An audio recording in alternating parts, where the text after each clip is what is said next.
Hello, everyone. We are live, Hello. joined today by Kenny, Jody, and Jim. So how is everyone? How's everyone doing? Good. Doing Yeah, well, thank you. Good, thank Doing you. good, thank you. Good. Well, we've got our first comment in, which is from Stacey. Hello, Stacey. Hi, Hi, Stacey. Stacey. What are your favorite action scenes in a Bond movie? Pretty good question. The opening to any of them. The The opening scene in every Bond movie is usually great. Yeah, even if it's a bad Bond film. Yep. Yeah, Yeah. I recently watched Die Another Day. It was like the first time watch, and like the film is like ridiculous, but the fencing scene was so entertaining. Like it was so good. Like the actual concepts are ridiculous, but the execution, all the scenes were done really well. So that was a really good one. I'm a big fan of the crocodile scene in Live and Let Die. Yeah. That's my favorite Bond movie. I just love that. I love that movie. I love that movie too.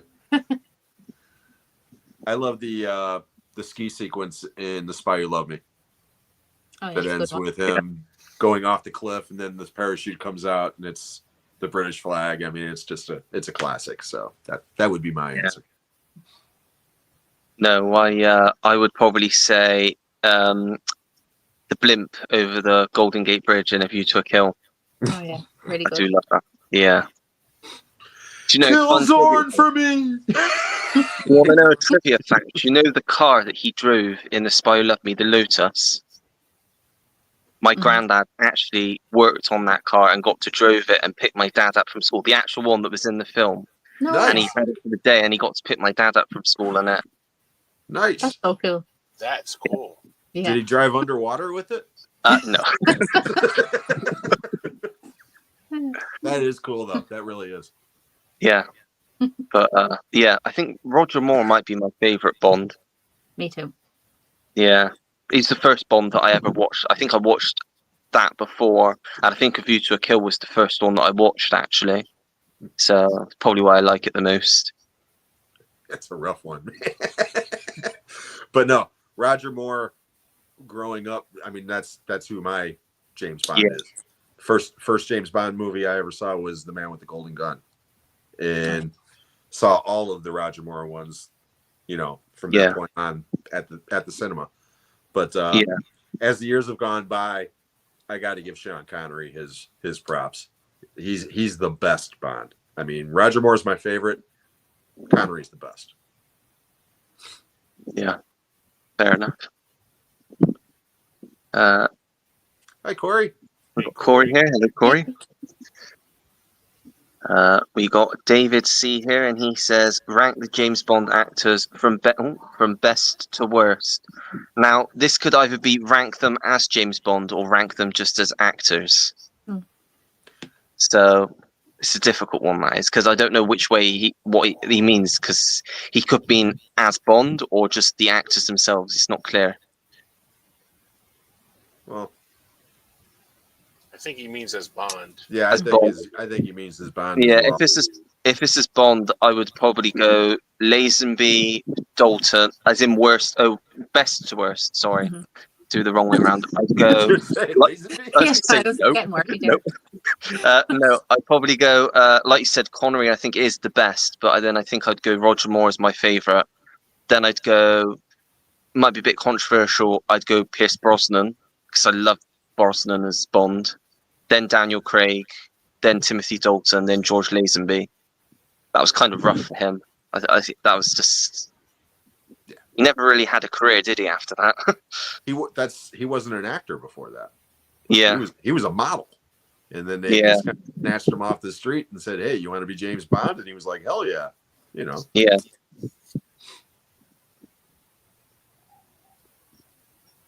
Who's going to rank him next? Anyone go next? Anyone? Anyone? I'll go. Connery was the first one I seen, so I like his acting style. I'd go Connery, Brosnan. I I like Timothy Dalton too as Bond. So do I. Those movies are like really underrated. Yes, they are. If you look at them, I go Dalton, Moore, Craig, and then Lazenby. And Craig just seemed like a hired gun to do that role. I never seen him as like a Bond. I mean, that's controversial. But I don't know. Yeah, like Jim said, Lazenby was a model, so I'd be like Marky Mark, being James Bond. Yeah. And then pull out, feel the vibration, Right. in the middle of it, But yeah, that would be mine. I'm a big Pierce Brosnan guy. Me too.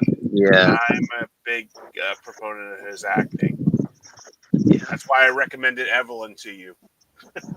Yeah. Yeah. I picked that up because I saw the trailer and I just thought, gosh, I need to watch this. Yeah, Got me it's amazed so just good. from watching the trailer. Yeah, it was so good. Yeah. Jodie, Jim, do you want to go next? Which one? I'd have to go Moore, Connery, Brosnan, then Dalton, Craig, and then Lazenby. So. Nice. Again, if we're going best to worst and not favorites, you got to go with Connery, number one, for sure. Here's where the controversy is going to come from, okay? Even though Roger Moore is my favorite, next on the list, I would go with Timothy Dalton because I think he fit the part well. He just didn't have the proper scripts. So, like Kenny said, those two movies are underrated, in my opinion. Same thing with Brosnan. I love Pierce Brosnan, but outside of GoldenEye, I don't like any of his movies, his Bond. So yeah, those two are kind of tied. So yeah, I would go Connery, Dalton, Moore, Brosnan, Craig, Lazenby. Nice. Then if we were to do it the other way and just say best actors in general outside of James Bond, I think I'd go, for me, best I'd go Connery, Brosnan, because those two have had the best careers outside of James Bond. I think they've done the best. Then I'd go Craig. I was going to say Daniel Craig's a pretty serious, that's what seriously good actor, depending on the script. Give it another 10 years and it could change. But I think because Connery and Brosnan have done more outside of Bond, and Daniel Craig sort of hasn't done as much, I'd put him third. Then I'd go Timothy Dalton. Then Roger Moore, because he never really did a lot outside of Bond. He obviously did The Saint, which was big over here. Yeah. But he never really did many other like big films. The Wild Geese. Yeah, I've never even heard of that. Gold. Oh, mate, you got to see that immediately. That's got Roger Moore, Richard Burton, and Richard Harris, and they're mercenaries. That's they go down to South Africa to get this guy out who's basically Mandela. Okay, they don't call him Mandela, but he's basically Mandela. Yeah, and the guy who hires them screws them over as soon as they get there, and they got to fight their ways out. And oh god, it's so good! It's so good. Yeah, I'll check that out. And then I put Lazenby last because he never did anything. So yeah, that's my ranking. Who wants to go next? I'd probably be the same as you, except I'd swap. For me personally, I resonate with Brosnan a little bit more, like on a personal level, kind of from growing up with his films. So I'd probably put Brosnan and then Connery next, but then the rest would be the same. I'm with Jodie. Yeah, I was thinking, but I think for me, all of the films that Connery did, like in the 90s, like some of those films I just absolutely love, and the 80s as well. If you're going best, I got one argument only. Only one of those actors has won an Academy Award, and it's Sean Connery. Yeah. Only one has been nominated for an Academy Award, and that's Sean Connery. So he's got to be number one. I'm sorry. Yeah. Then you could split hairs about the rest. Because again, I think Daniel Craig's a very good actor. I love Pierce Brosnan. Roger Moore's never been a great actor, but I love the guy, So, and again, I think Timothy Dalton is seriously underrated as an actor. You know, Hot Fuzz. Hot Fuzz, he's brilliant in Hot Fuzz. I mean, he really is, you know, so yeah, I'd go Connery, Craig, Brosnan, Dalton, Moore, Lazenby. Yeah. I kind of thought that, Jodie, you were going to go with Brosnan first. I think you kind of have to, because he's like one of the biggest actors from Ireland, isn't he? Working at the moment. Yeah, exactly. Yeah, have to big up the Irish actor. Again, me and Kenny were watching Pierce Brosnan before you two were born on Remington Steele. Yeah. Way back in the day, you know. I mean, yeah, and he was originally supposed to be James Bond. Timothy Dalton Dalton's took era. over, Yeah. but because he was on that TV show, he didn't get the chance. Yeah. And that's another reason why I think Timothy Dalton kind of got a short end of the stick, because they were just waiting for that contract to run out, and then here you go. But I love Pierce Brosnan. I love The Lawnmower Man, and that movie's a piece of shit, and I love it. You know, so he's got a new film out tomorrow. Really? Yeah, it's got The Thursday Murder Club. That's coming out tomorrow. Chris Columbus. Yeah. Never heard of it. Oh, it's got a great cast: Helen Mirren, Pierce Brosnan, Ben Kingsley, Celia Imrie. That is a good cast. It's a murder mystery set at like a retirement home, basically, and they're like sleuths. It's going to be on Netflix from tomorrow, but it's Chris Columbus. Okay, it's a Netflix movie. That's why I've never heard of it. Okay. It was a really successful novel in the UK. It was. Is that Richard Osman? Richard Osman. Yeah. Yeah, there's like 5 of them, I think. But yeah, I'm looking forward to watching that. I think Spike Lee's new film's out next week, I think, as well. It's in limited release here in America. It's in the cinemas at the moment, yeah, but I think it's going to Apple from next week or the week after. So, but yeah. Giz is here. Hello, Giz. Hi, Giz. Stacey said, have you seen the Cillian Murphy movie Sunburn? Irish workers in Long Island for the summer. Never even heard of that before. No, me either. No, when she said Sunburn, I was thinking about the old movie with Sunshine. Farrah Fawcett. No, Farrah Fawcett from way back when. Horrible movie. Yeah, because he was in Sunshine, wasn't he? And that was crap. Yeah, I actually liked Sunshine. I didn't like the final act. Yeah, I thought the ending kind of fell apart, but up until that, I really enjoyed it. Yeah. A request for you here, Jim, from Stacey. She wants you to sing the Man with the Golden Gun song. No, that's why I play. That's why I play drums, Stacey, because I can't carry a tune in a bucket. I can't even do background vocals and going yeah. It's more like no. David said, what are each of your favorite sports teams? Well, I'm not a sports person at all, so I can't answer that at all, because I really don't care for any sports. Kenny will be talking all day. Yeah. Phillies. This is America. This is baseball. This is America. The Phillies. The Eagles. Your world champion Philadelphia Eagles. Your world champions. My world champion.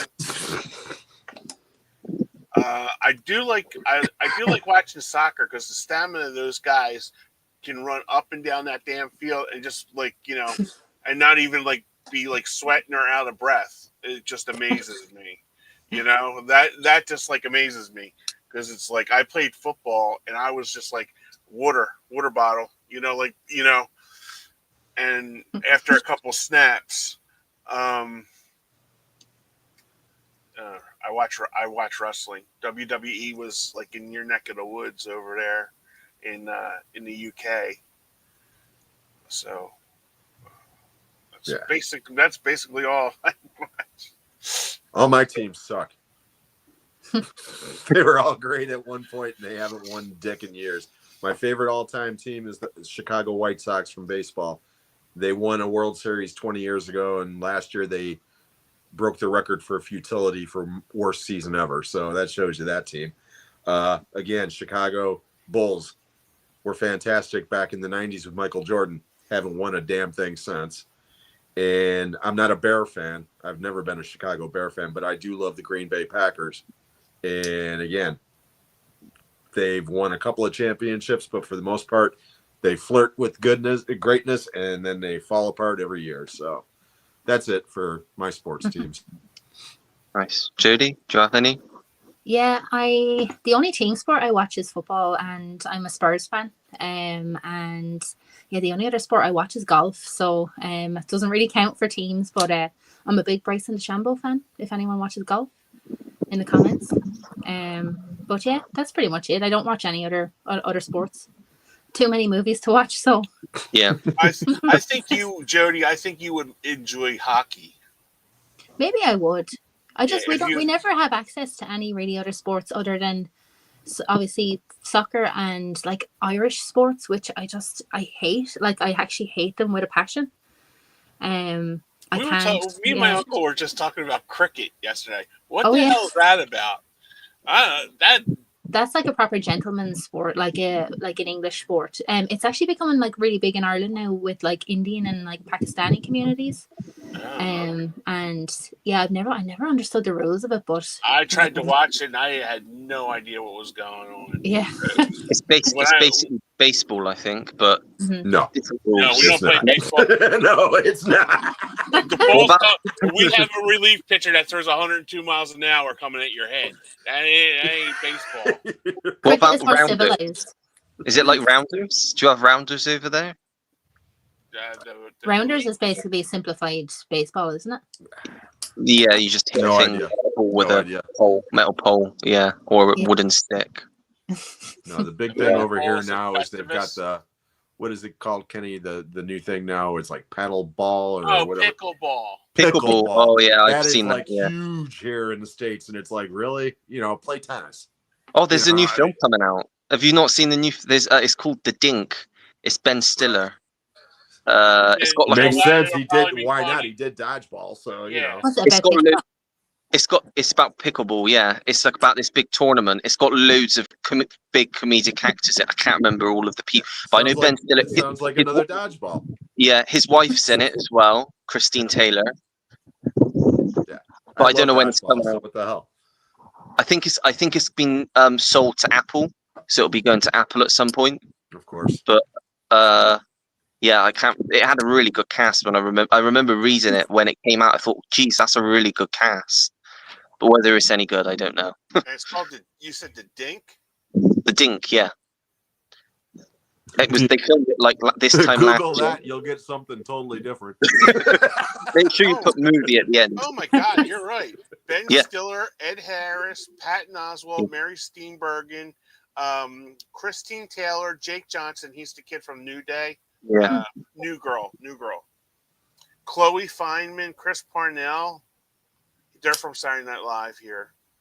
Oh yeah, wow, that's a really good cast.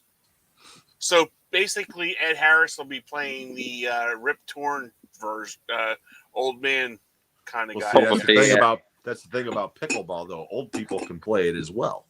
So he could be on a team. He could be on a team with Mary Steenburgen. Yep. Kind of like that stupid ass commercial that they got with William Dafoe and Catherine O'Hara. Have you guys seen that over in? No, not seen that. No. Oh my God, it is. I don't even remember what the hell they're plugging, but it is. It's like a pickleball tournament, and those two are a team, and they're just annihilating everybody because they get psychotic on the court. And I mean, oh my God, it's great. It's great. Yeah, here's the plot to it. A washed-up tennis pro tries to save a club by reluctantly playing pickleball to earn his father's respect. Okay, so Ed Harris is the dad.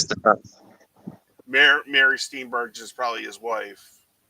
Yeah. Who's going to be the lead, though? Because I don't think Ben Stiller's going to be the lead. I think he'll probably be supporting. It has Ben Stiller as the lead. Oh, maybe then.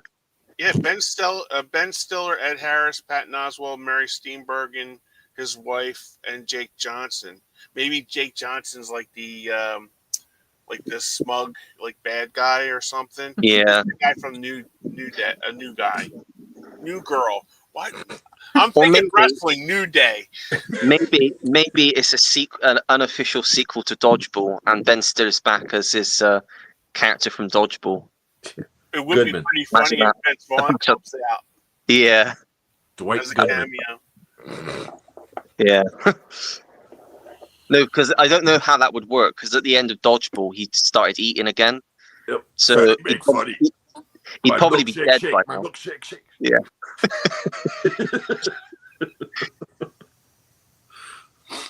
Spectre's here. Hello, Spectre. I love On Her Majesty's Secret Service, even with Lazenby's acting. Oh yeah, it's one of the best scripts out of all of the James Bond movies. It's great, and the ending of that movie is brutal.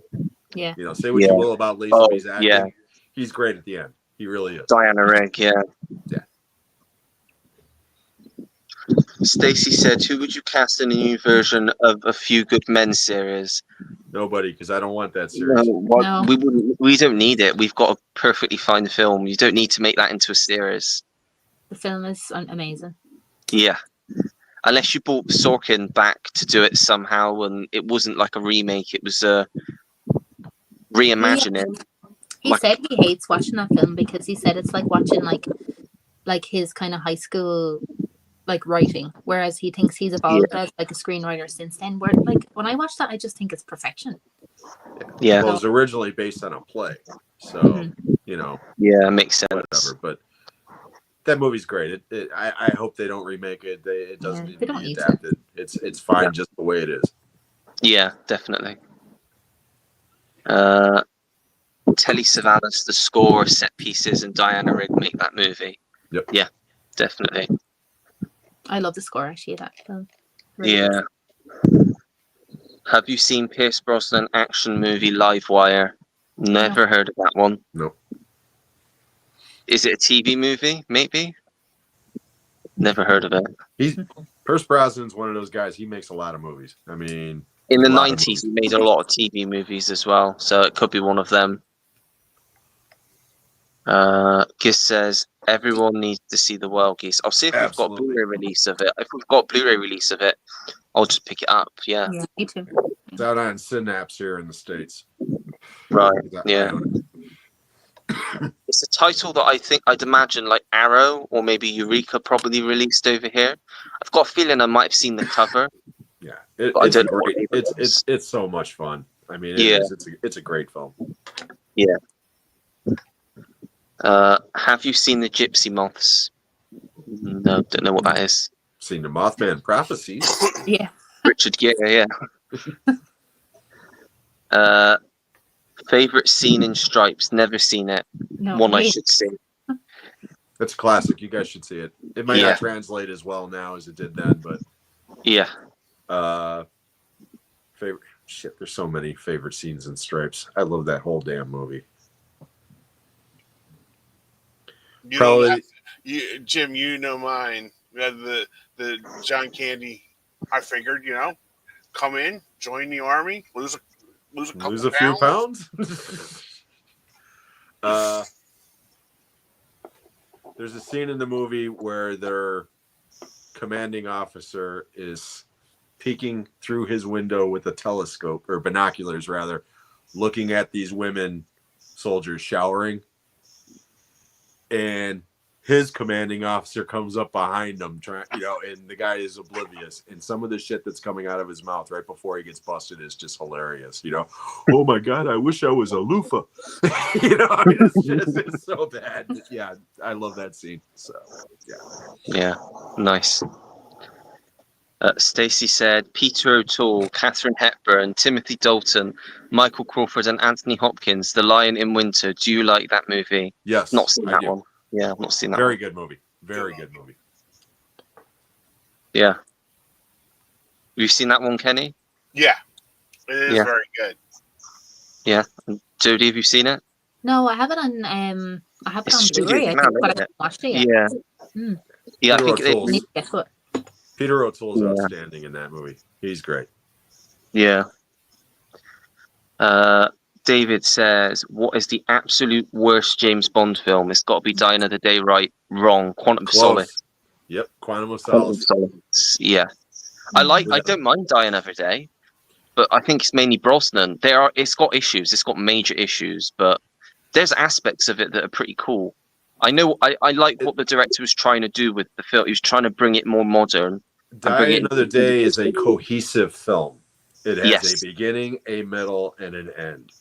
but it's Quantum of not. Solace, I have no idea what's happening in that film, and I've seen it more than Yeah. once. All it Yeah. does is give me a headache. Yeah. If somebody was to say, hey, we have your family hostage, explain the plot synopsis of Quantum of Solace, I couldn't do it. My family would be fucked. Yeah. Yeah. What would you say, Kenny and Jody? I like them all. So I don't really. Yeah. Yeah, I kind of like them all. I even like the Lazenby one, you know? No, I love the Lazenby one. Yeah. Through the years, as the years have gone by. I'll never love Quantum of Solace. No. I've not gone back to that for years. Yeah. As much as I love Casino Royale, I hate Quantum of Solace. It sucks how it follows on as well from Casino Royale. Yeah. And then leads into Skyfall, which is also very good. I mean, Really I good, yeah. really like Skyfall as well. And then they went back down to Spectre, and it's Spectre, yeah. you guys are killing me. Yeah. What would you say, Jodie, if you got one? I think I'm with Kenny. I don't think there's any for me that are that's like a massive dip in kind of quality. To me, they're all so consistent, and I don't want to say any of the early ones because even the kind of crappy ones I really enjoy. So I don't want to commit to saying a worst one. Yeah. What was the third Brosnan one before Die Another Day? The World Is Not Enough. I wasn't a massive fan of that Dr. one. Christmas Jones. Yeah. Yeah. Oh, I wasn't a big fan of that one. When you've got her in a cast in a James Bond film, you've done something wrong. Yeah. No, when you have her cast as a nuclear physicist in a James Bond That's film, even worse, yeah. But then it still was watchable and enjoyable, but just ridiculous. Robert Carlyle's good in that movie. Well, that's what I was gonna say, yeah. And what's her face? The other villain, the girl whose name just escaped me. Oh, is it Saffron Burrows? No. She's a French girl. Oh, it's not Sam Jansen, no. Sophie Marceau, maybe. Sophie Marceau. Oh yeah. Yeah. She's No, good, but yeah, that movie is so bad. Dr. Christmas Jones. I mean, that's Yeah. People can bitch about Pussy Galore all they want. To me, Dr. Christmas Jones is the all-time. It's just... Yeah. Stacy says, to be fair, the White Sox were never great. Most seasons besides 05 and several years in the 2000s, they have been non-competitive for many decades. Yeah. Not great at any time. Yeah, you're not telling anybody that isn't common knowledge, Stacy. That's what I said. They sucked. They were great for 1 year. They really were. And they've sucked ever since. But that's the team that I grew up, from the time that I was a little kid. That's the team that my family followed. So yeah, I'll never give up on them. I just don't watch them anymore. I don't. Yeah. I haven't watched a game in 10 years. So yeah, fair enough. She also says, Josie and Ollie or others, have you seen Biggles? I've never heard of Biggles. Is that a kids' TV show or is that actually? No, that's the Wiggles. Oh, yes, that's ridiculous. Yeah. I've seen Dr. Giggles. I don't know what Biggles is. No idea. Yeah, I've never heard of that. I've never heard of that. No. Left field from Stacy there. Yeah. Yep. She also says, it will be remade as a series. It will be announced in October. She's talking about A Few Good Men. How does she know? She's psychic? Could be. Could be. If that comes out in October, the news that A Few Good Men's getting remade into a series, I'm going to ask Stacey all sorts of questions. Maybe Stacey is a time traveler and the Biggles is like a future. Maybe Stacey works in the industry. Yeah, maybe. Maybe. Who Not knows? necessarily for the film, but maybe for like an advertising or talent agency or something along those publicist. Who knows? But would she be allowed to tell us that? Because we're nobodies. Well, because Acres of Movies is her alias. It's her pseudonym. It's like Richard Bachman was Stephen King's pseudonym. Yeah. She could be a really famous actress. Well, she's got the Michelle Pfeiffer. Could be Drew Barrymore, Ollie.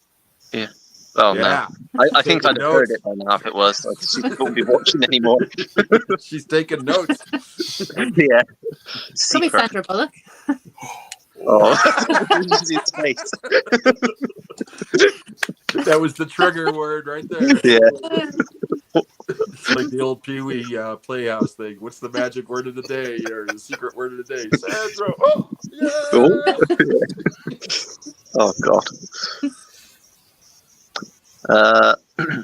What are your thoughts on Steven Seagal movies and his acting career in general? Down the shitter. It's never been he's done a few watchable films, and then the rest of them are just absolutely. I like the last good one that I saw him do was one called Exit Wounds, which was like really early 2000s, which I really dug. And then obviously, and then there's obviously the Under Siege films. My personal one, my favorite Steven Seagal one is Out for Justice. Yeah, Nico Above the Law is really good as well. That and Hard to Kill. It's Hard to Kill. Yeah, that's great. Hard to Kill coming out of a coma, and then next year, beating the living hell out of everybody. Yeah. No. I think just the story in that, and the fact that I don't know, he's trying to take acting seriously, and you've got the really serious, dramatic score at the start when he's with his family, and then they just, I won't say anything in case you've not seen it, but Spoiler. That happens, and then it's I don't know, it's good, but it's implausible, like you say, coming out of a coma and doing all that. I've never been a fan of Seagal, never, but I absolutely love Under Siege. Yeah, not because of him, but because of Tommy Lee Jones and Crazy Carrie Busey. Okay, those two are friggin' awesome. Okay, and the only other Steven Seagal movie that I own is part of a 4-pack collection, and it's Executive Decision with Kurt Russell. And again, I like that one because he gets sucked out of an airplane in the first 10 minutes, and it's like that's a great moment in the movie. It really is. Yeah. So I hate that guy. I've never liked him. He's so big-headed, isn't he? Well, before you never knew he was a jackass, you know. But we used to go to his movies like opening night, and my buddy Brian, God love him, he would get up and go, "Kick his ass, Steve!" Like right in the middle of the theater. Yeah, he was part of that wave of like these action stars back in the day. You know, you had the Seagal crew, and then you had the Steven Seagal people, and you had the Chuck Norris people, and you had the Stallone people. Wesley Snipes. Well, Wesley Snipes came in pretty late. We had like fights about that. But basically, you know, Seagal was the only one that I liked all those guys to a certain degree or another. But Seagal, for whatever reason, I always thought he couldn't act, and he always did the same goddamn move in every movie, where he'd grab a dude's wrist and break his forearm or whatever in every movie. And you got a problem with that?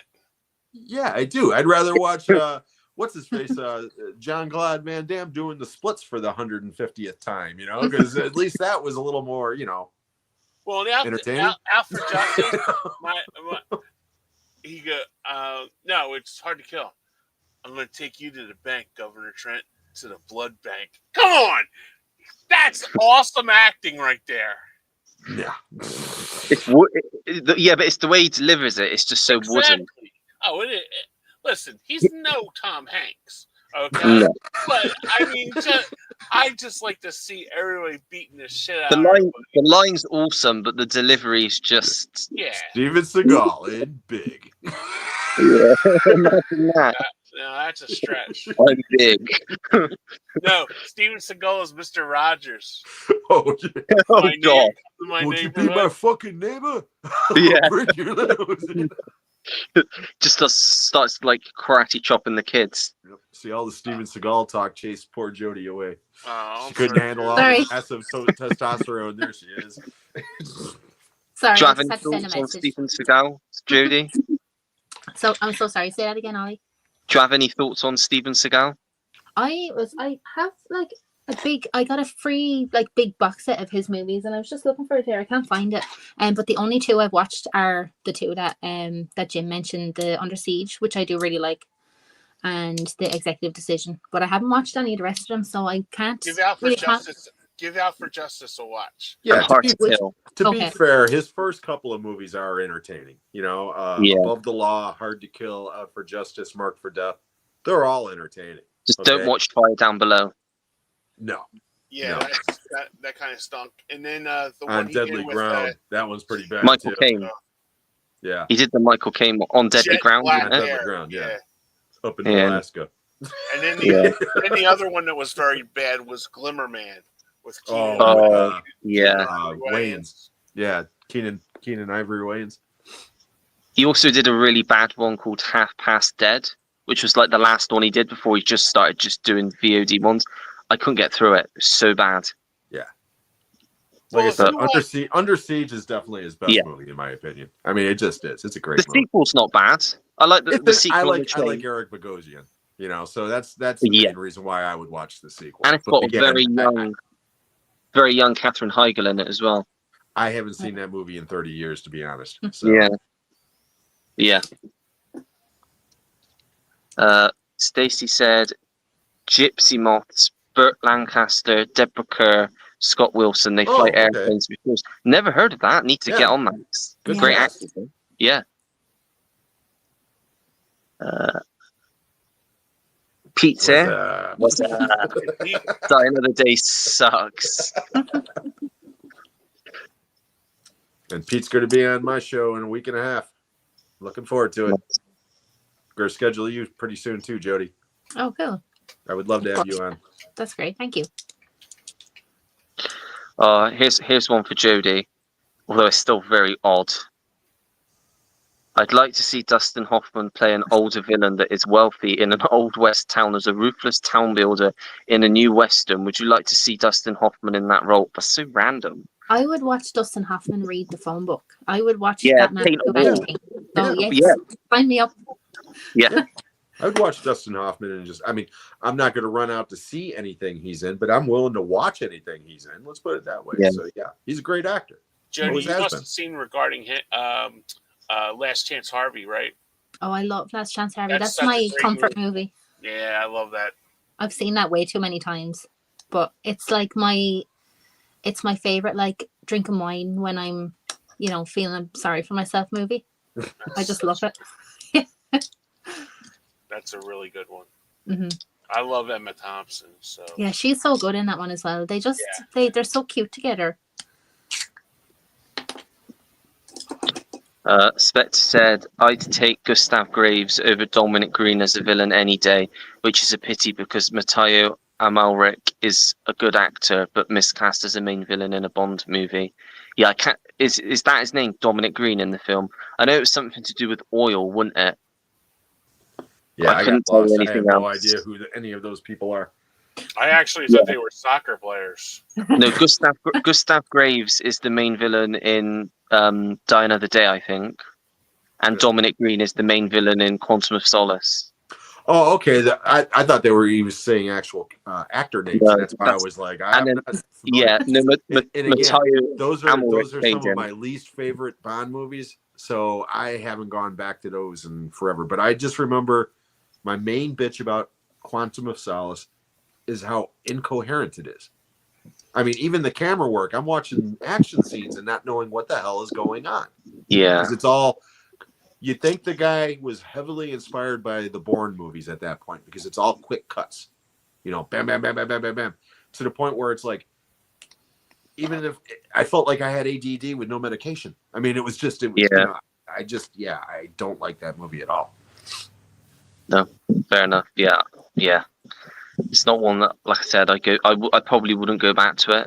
I'd probably skip that if I was going through the Daniel Craig films. Although saying that, just because I could, I do have the 4K with a slipcover. I don't know why, but I've got the 4K for Spectre as well, and I've technically got it in my big Blu-ray set as well. So I've got it twice. Yeah, but I had the big Bond set that has, the big Bond Blu-ray set. Yeah, that's what I've got. Dr. No through Skyfall. Yeah, that's what I've got. I ended up buying the last two.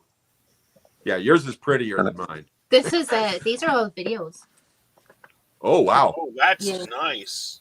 That's old school. I got this for free as well. There's someone was giving it away, so. Oh hell yeah! I don't know what to do with it. It now holds my. It's like a shelf. It's a nice little shelf piece, though. Regardless. Yeah. Oh, I know. She didn't say the full name of the film. Biggles is a British spy character similar to Bond, and then Pete's come in and said it's Biggles' Adventures in Time, starring Peter Cushing. It's very 80s. Never heard of it. Yeah, I've not heard. Well, I think I might have heard of it, but I haven't seen it. I didn't know of it. Yeah, I take it Kenny and Jody don't know that one either. No. Biggles Adventure. No. No. Right, we will get on to recent watches next. Have a break from the comments for a second. I'll go through mine quickly first because I've been on holiday. I've not watched too much, so it'll be pretty quick. On Saturday night, because I did record my like weekly watches video, but I've just not had time to upload it yet, so I might upload that for tomorrow. So I'll go for everything since that video. So on Saturday night, I watched another round for the first time, which was really good. I mean, you can't beat anything with Mads Mikkelsen in. I think he's always really good.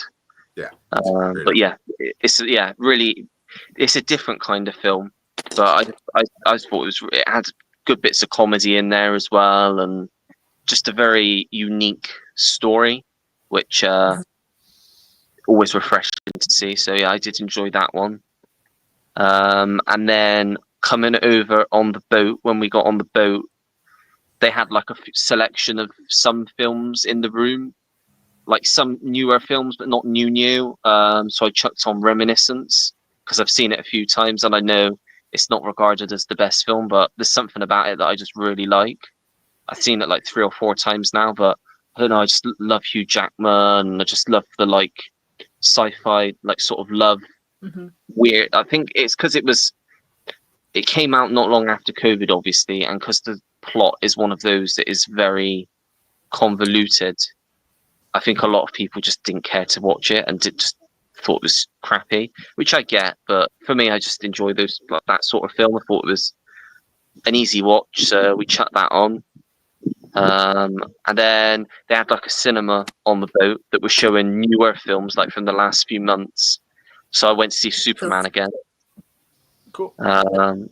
Which was good, but there was 2 screens next to each other playing films at the same time. So they had How to Train Your Dragon on in the other screen, and we could hear that whilst we were watching our film as well, which is a bit annoying, but I mean, you get what you get. It was only like a small little cinema. There wasn't many people in there, but it was still a nice experience to see something like that on a boat. So I watched that, and then Monday I didn't watch anything, and then yesterday we started watching Deadpool and Wolverine, but we turned it off for some reason. Only watched about half an hour of it, and then we put on, and you'll probably cite this, Jim, because it's a new film it wasn't very good. We watched The Pickup with Eddie Murphy. Oh, that was terrible. Yeah, it's pretty bad. We just needed a short film to watch, and I was like, oh my god. It just feels like he just doesn't even want to bother anymore. Like he's just a paycheck. He's not. It didn't even feel like he was trying to be funny. So it was quite painful to watch. So I was in and out of that quite a bit. So I didn't really pay much attention to that. But then this afternoon, I've watched 2 classic, great films, like really good films that I expect Jim and Kenny will be pleased I watched. First one I watched was Class Action with Gene Hackman. Oh, that's such a good movie. Really good film. That's great. Yeah, and then this evening, Mary Elizabeth Mastriantonio, right? Yeah, gotcha. Yeah, and then this evening I put on Airplane for the first time. Yeah, the good one. Yeah, I put it on because I needed something short before the stream started. I put it on, and then my granddad came in and said, "What's this?" I said, "Oh, it's Airplane." He said, "Oh, is it one of those are they like terrorists that are going to hijack a plane?" I just said it. I just told him. I just said it's about an airplane journey. So he sat there, watched it. He's thinking, "What the hell's going on?" Then the second he saw Leslie Nielsen pop up, he's like, "Oh shit, this is a comedy, isn't it?"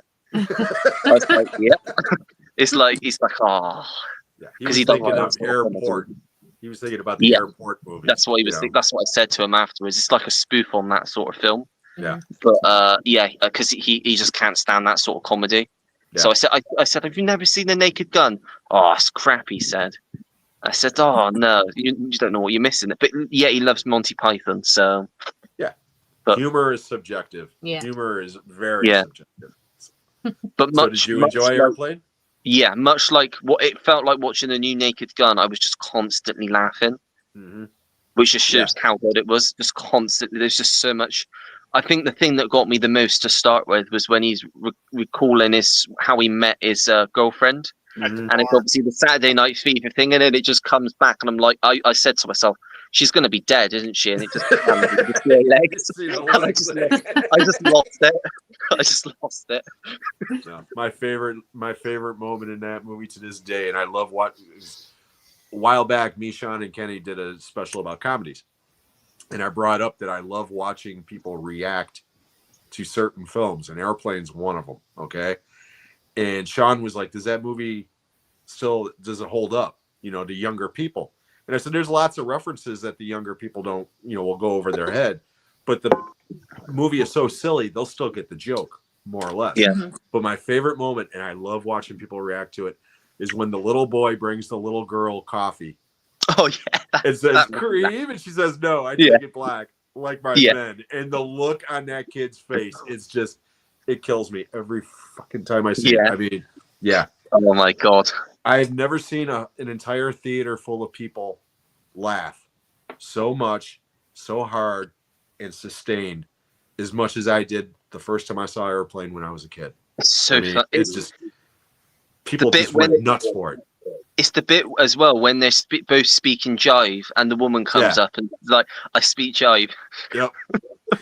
And she lay starts back, just lay back. Like she gonna be coming back on the flip side. Come back, baby. I tell you to rap. Oh, it's just so funny. Yeah. And the bit where she's playing the guitar and she just knocks the girl's thing out of her arm. Oh my God. Yeah. Such a funny film. That was the first of its kind. I mean, now first spoof comedy, there's been 100 movies like that. Okay, including the Naked Gun films and Top Secret and all those horrible superhero movie and this movie and that movie, Airplane was the first one. And it's still in many ways the best one. I mean, I still prefer Top Secret. I think Top Secret is the best I've in seen that entire genre of film. Yeah. But Airplane, like I said, it's a classic. I'm glad you enjoyed it. Yeah. Have you seen that, Jodie? Don't kill me, but I don't find it that funny. Yeah, again, a lot of people it's don't. Just subjective. Yeah, it's just I know. It's just that kind of humor just doesn't make me like belly laugh. It's more of like that's amusing, but it's not like it doesn't make me like howl laughing. So no, I feel bad, but it's just not really my kind. I know a lot of people that do. My sister has never liked any of those movies. The Naked Gun films, any of them. She just thinks they're all idiotic, as she puts it. And I'm like, yeah, they are idiotic. That's why I love them, because they're funny as hell. Yeah. I'm just gonna go and turn the lights on so I don't go dark. I thought you were outside in the sky. That must be his scenic balcony behind him in his Spanish villa. That's nice.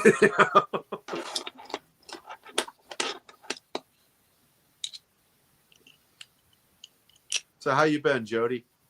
I'm good, and yourself? I'm good, thank you. Have you ever met Kenny before? No, I haven't. This is the first time. Mutual Admiration Society. Good. Yeah. You two finally get to meet, so that's awesome. Yeah, it's great. I always love just how just random your pickups are, Kenny. Like you just so many different kinds of movies. Every video, I just love it. Oh, thank you. I tried. Because I'm just getting into horror movies, so I don't know too much about horror. But like rom-coms, dramas, I'm your guy. Like we just did a sci-fi. Like I like the old 50s and 60s sci-fi movies because I grew up watching them. Yeah, so.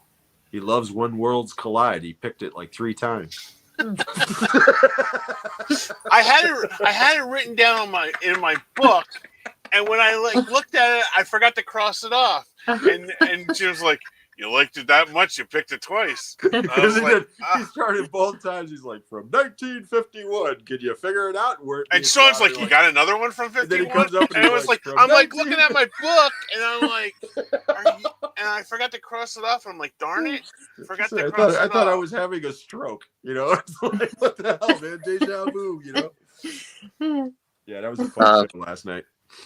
I've sorted out the lights now. Kenny, do you want to go next? What you've been watching recently? Sure. I watched I don't know if it's over in the UK or not, but it was really huge over here. Fit for TV, the reality of The Biggest Loser. Oh, yeah, that's on Netflix. It was a documentary on Netflix. Yes. Yeah, my wife was watching that. Oh, okay.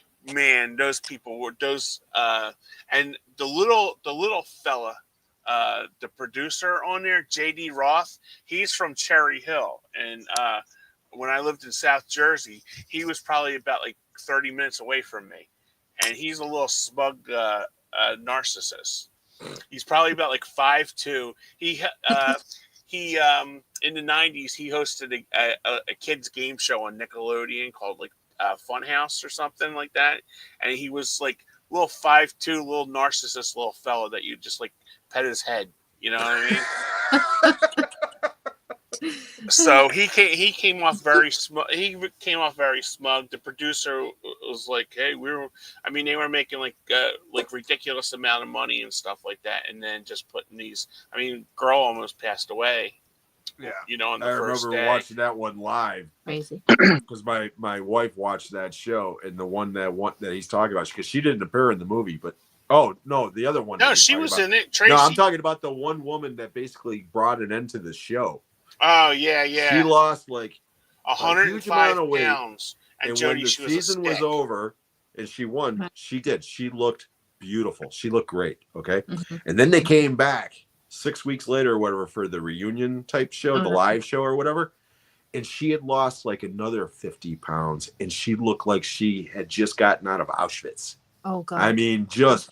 And me and my wife we were dating at the time, and we were both like, oh my God, this woman looks like she's anorexic now. And shortly after that, that's when they canceled the show. Oh no. Yeah, obviously she went too far. It was just. Yeah, and she did not appear in that movie because I was hoping that they were going to show her. I was hoping because I wanted to see how she's doing now. Oh yeah.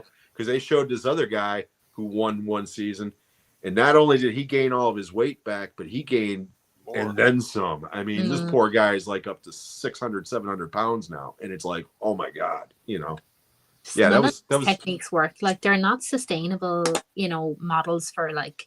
I lost weight. Health and fitness. I lost weight 30 years ago, and you know how I did it? I stopped eating as much, and I drank more water. I didn't start going to the gym. So I didn't start doing this or that. I just started drinking more water and eating less. And I've kept the weight off since, until I stopped smoking about 3.5 months ago, and I've gained 15 pounds. And my friends are like, that's okay, get fat, don't start smoking again. It's like, no. Yeah. Next one I watched was that great Eddie Murphy movie called The Pickup. Oh yeah.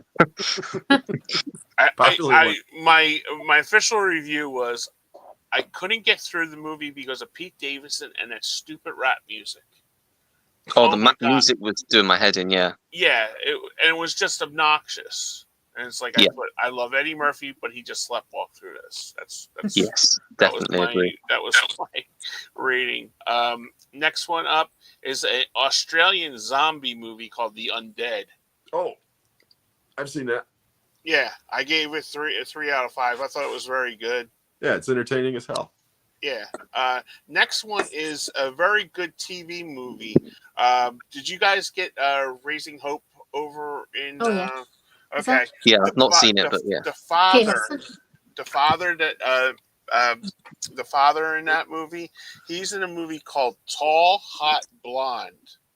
Okay, and it's based on true events, and it's basically married. He loves his wife. He's got 2 little girls. He's like the soccer coach and everything. And it was directed by Courtney Cox. And it was a true story. I gave it 4 out of 5 story. Everything. It's basically a TV movie, like TV movie of the week. There's no nudity. There's no violent. Well, there is a little bit of violence, and there's no adult language or anything like that. It's just basically comes off as a nice TV movie. Laura San Giacomo is in it, and Garrett Dillahunt. That's the guy that's in it. Oh yeah. Oh yeah. Yeah.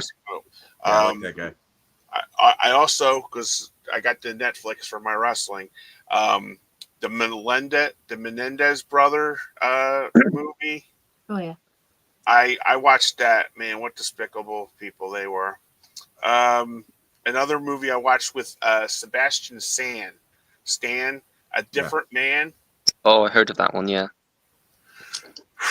That's really weird. It's really weird and odd. I gave it 3 out of 5 because I thought the acting was very good in it, but it's a difficult watch. Yeah.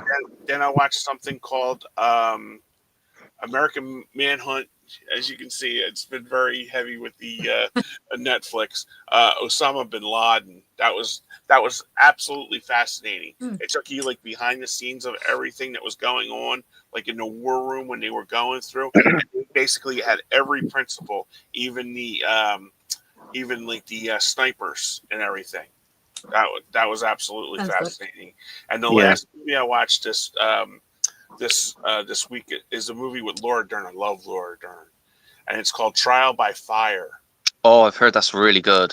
It is really good. It's based on a true story too, and where he is basically, he's not a very good guy. Like, he beats his wife, he cheats on his wife and stuff like that, and they think he lives in this like little small town in like bumfuck Arkansas or something like that, and basically everybody's connected with everybody, like the judge, jury, executioner, and they put him away, and it ends up it was just a accidental arson in his house. Yeah, my mom watched that one. Oh, okay. About a week ago. As soon as she started mentioning the plot, it started coming into my head. It's like, yeah, she watched that. She liked it.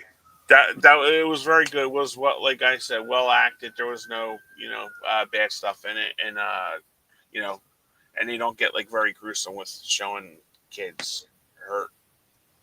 So that was all I watched this week. Nice. What about you, Judy? Yeah, are we doing the physical media segment as well?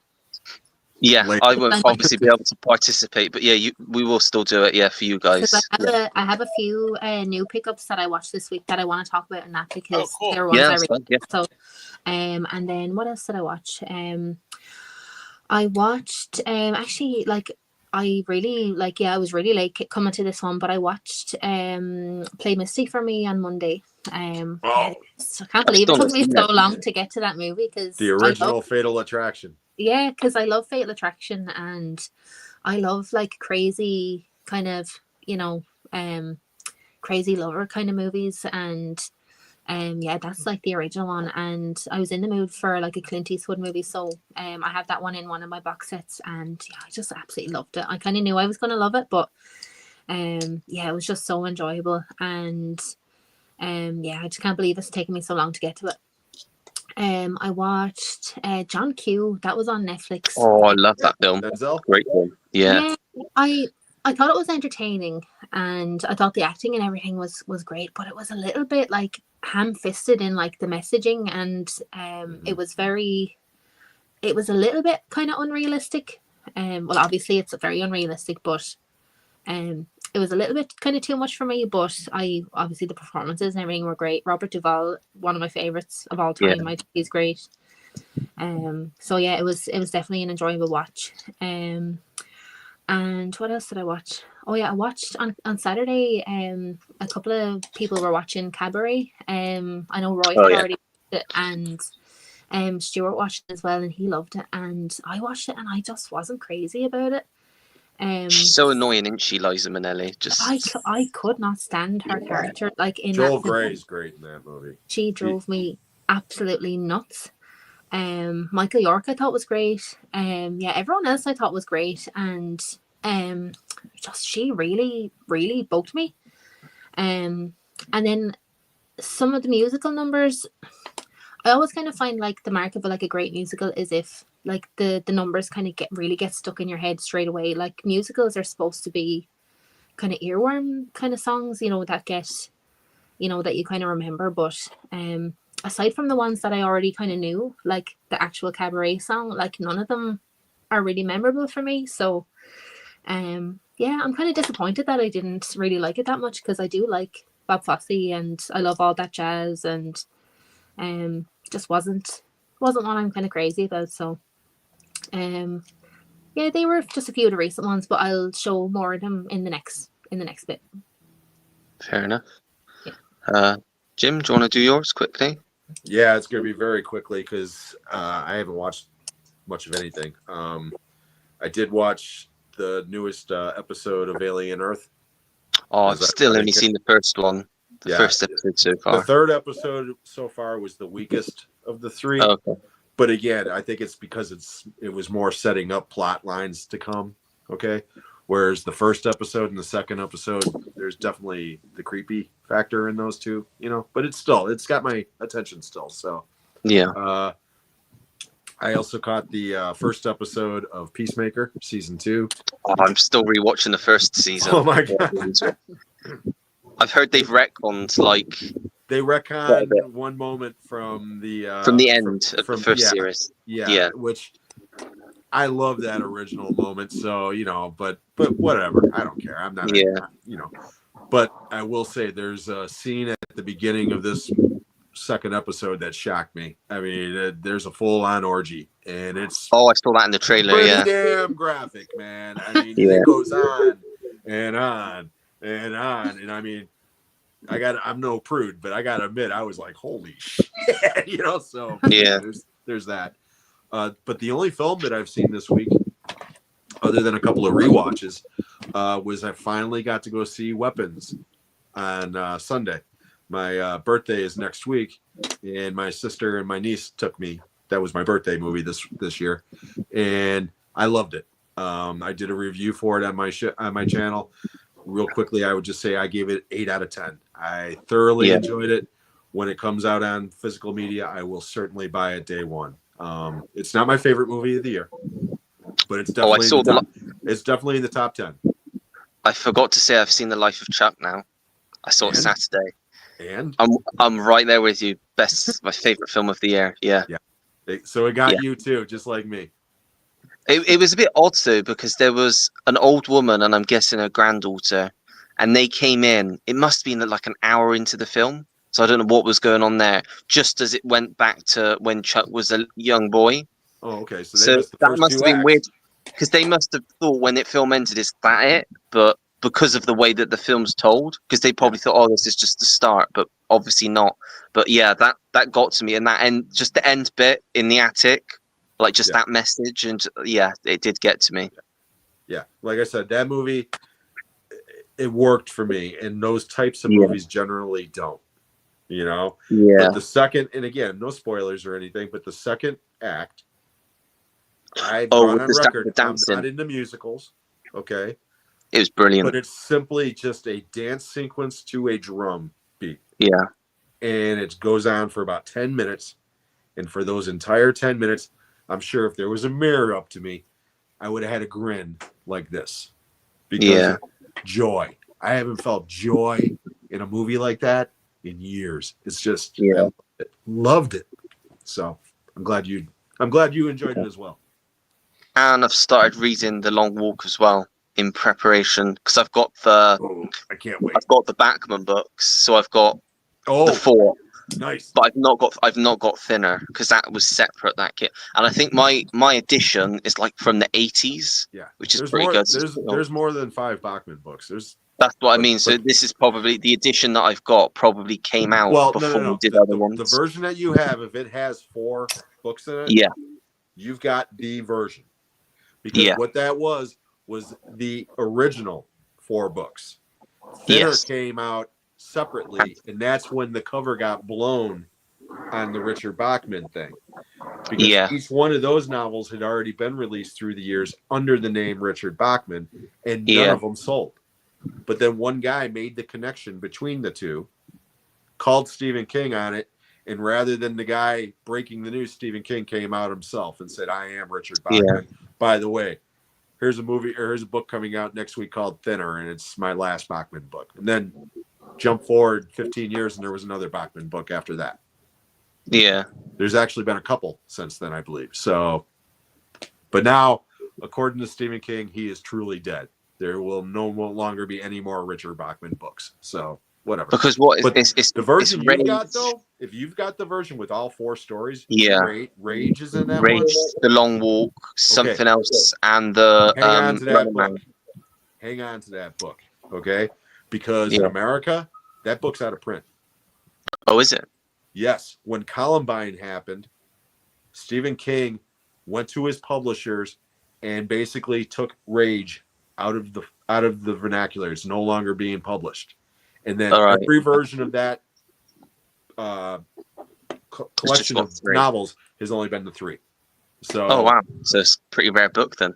Yeah, I used to have the paperback one with the orange cover. Yeah, it's the paperback. Yeah, that's right. Yeah, and yeah, that's the one I had. And unfortunately, I lost all those books in the fire, along with my posters and everything. Oh yeah. And I went on eBay recently to find that book, and it was selling for like $100.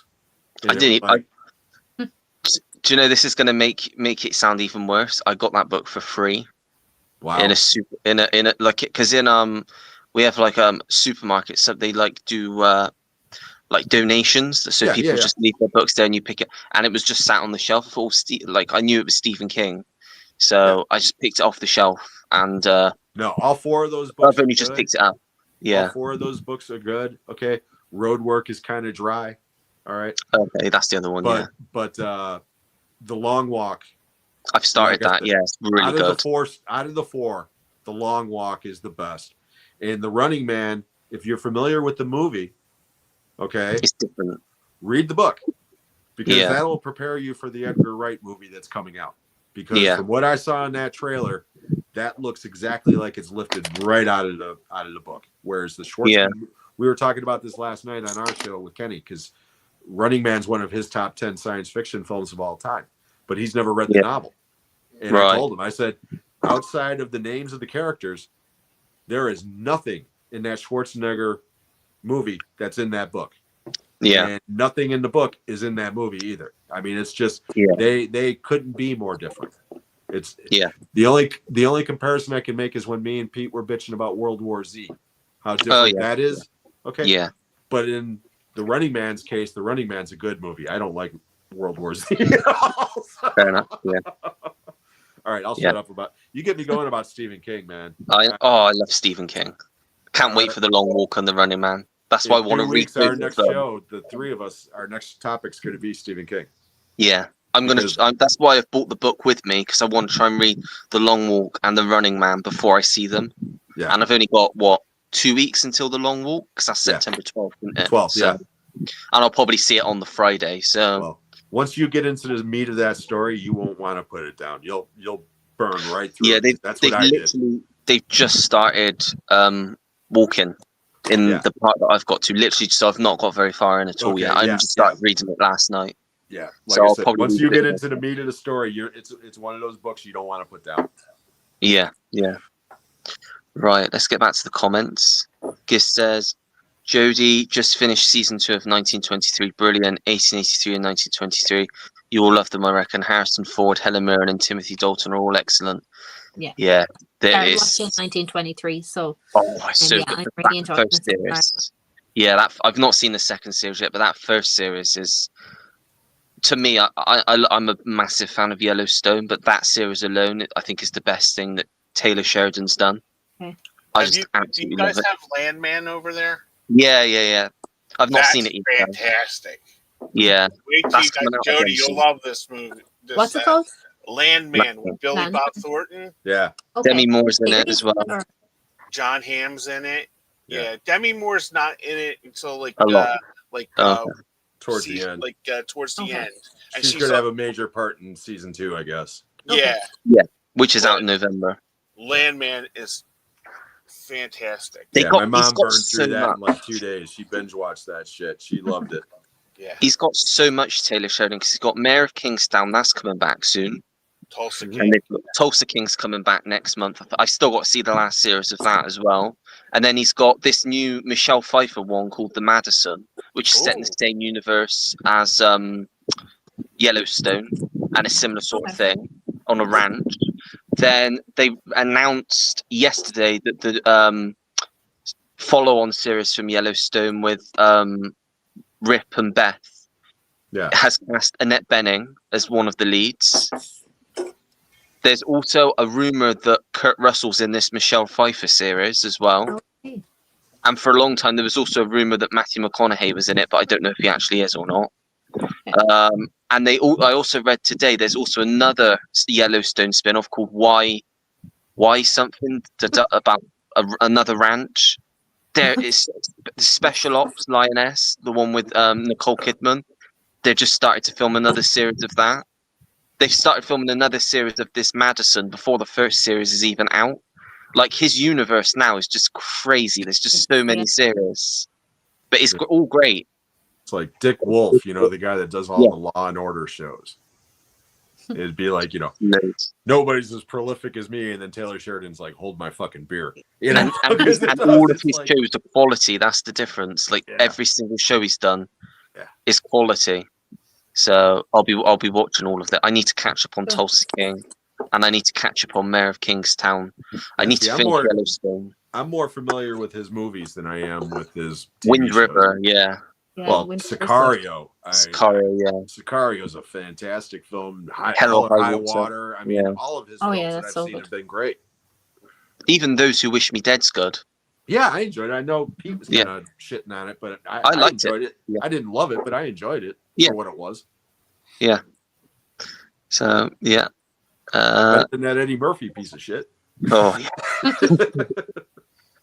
Stacey wants Kenny to do the Out for Justice. Oh, yeah. Haven't seen Richie Parts. You did that on that on my show that one time. This is your reward. You want it? Come get it. This is your reward. Anybody see Richie Lupo? Richie Lupo. Richie, here's your reward. Come and get it. You're killing Jim. He always does. He almost killed me last night, that's for sure.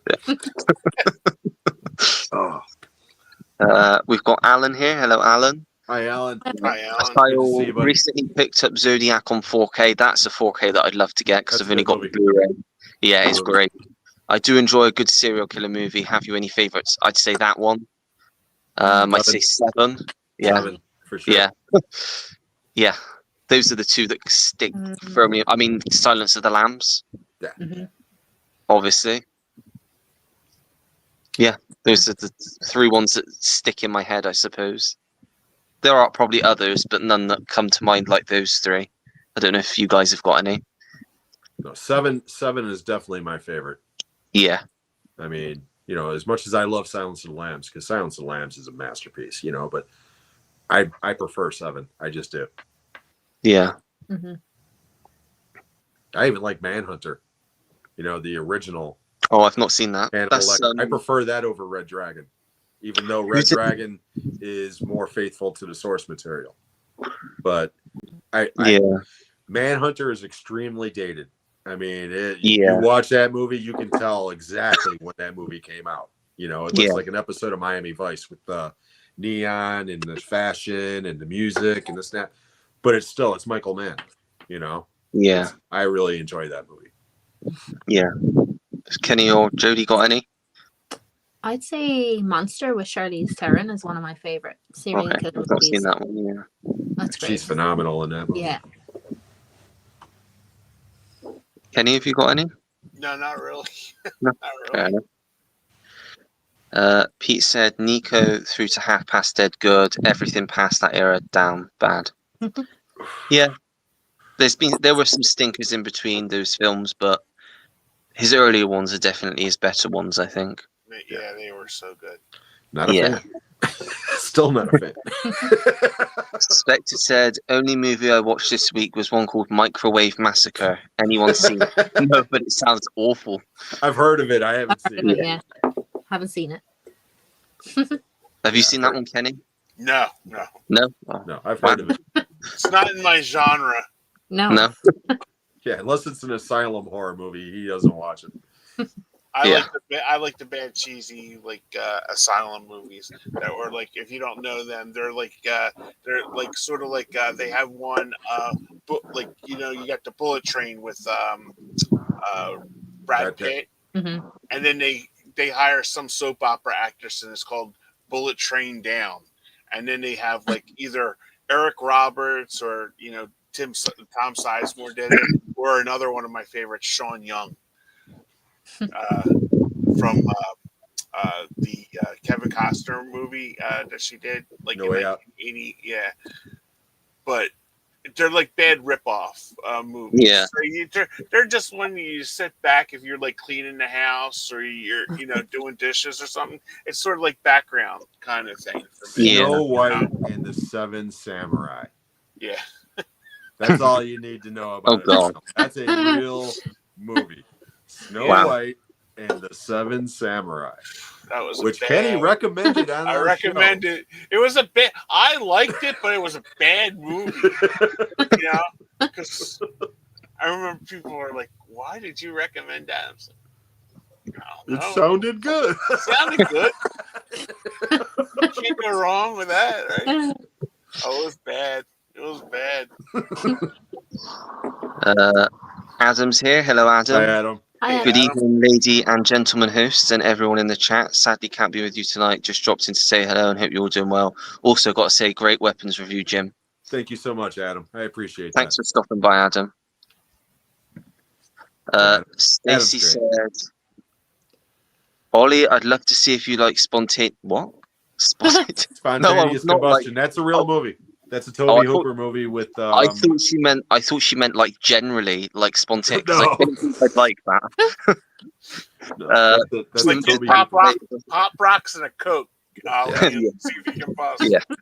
Jim, did that play at your cinema? That movie really is amazing. No, it did not. That movie was open very limited when it first came out, and I saw it on video, VHS days, way back when. I remember Toby Hooper directed it. I remember Brad Dourif was the star of it. Other than that, I don't remember a thing about it, to be honest. So Yeah, fair enough. Great review, Jim. Yeah. Again, I'm not doing a review of that. That was my review. I saw it literally 40 years ago and don't remember it. Is there a world event or celebrity that hasn't been covered in a movie that you think would be interesting and you'd like to see? Ooh, good question. That's a good question. Because a lot have been done. There's a lot of them. As an Irish person, I've always thought there's never a good famine movie. Like there's no movies about the famine. I always thought that would be like an interesting movie to watch, although maybe like depressing, but all Irish movies are depressing, so it wouldn't be like every movie that ever came out of Ireland is depressing, so it's not going to be anything different. But I don't think there's any movies about the famine. I mean, all So I'm maybe picturing is like a 2-hour film of these poor Irish babies starving and looking at the rotten potatoes. You know, I mean, even like the kind of politics of it and the just how it all came about and everything would be, and it's an important story to be told. So I want to see an alternate reality movie where Donald Trump never becomes president. Oh, I'm sorry. Yeah.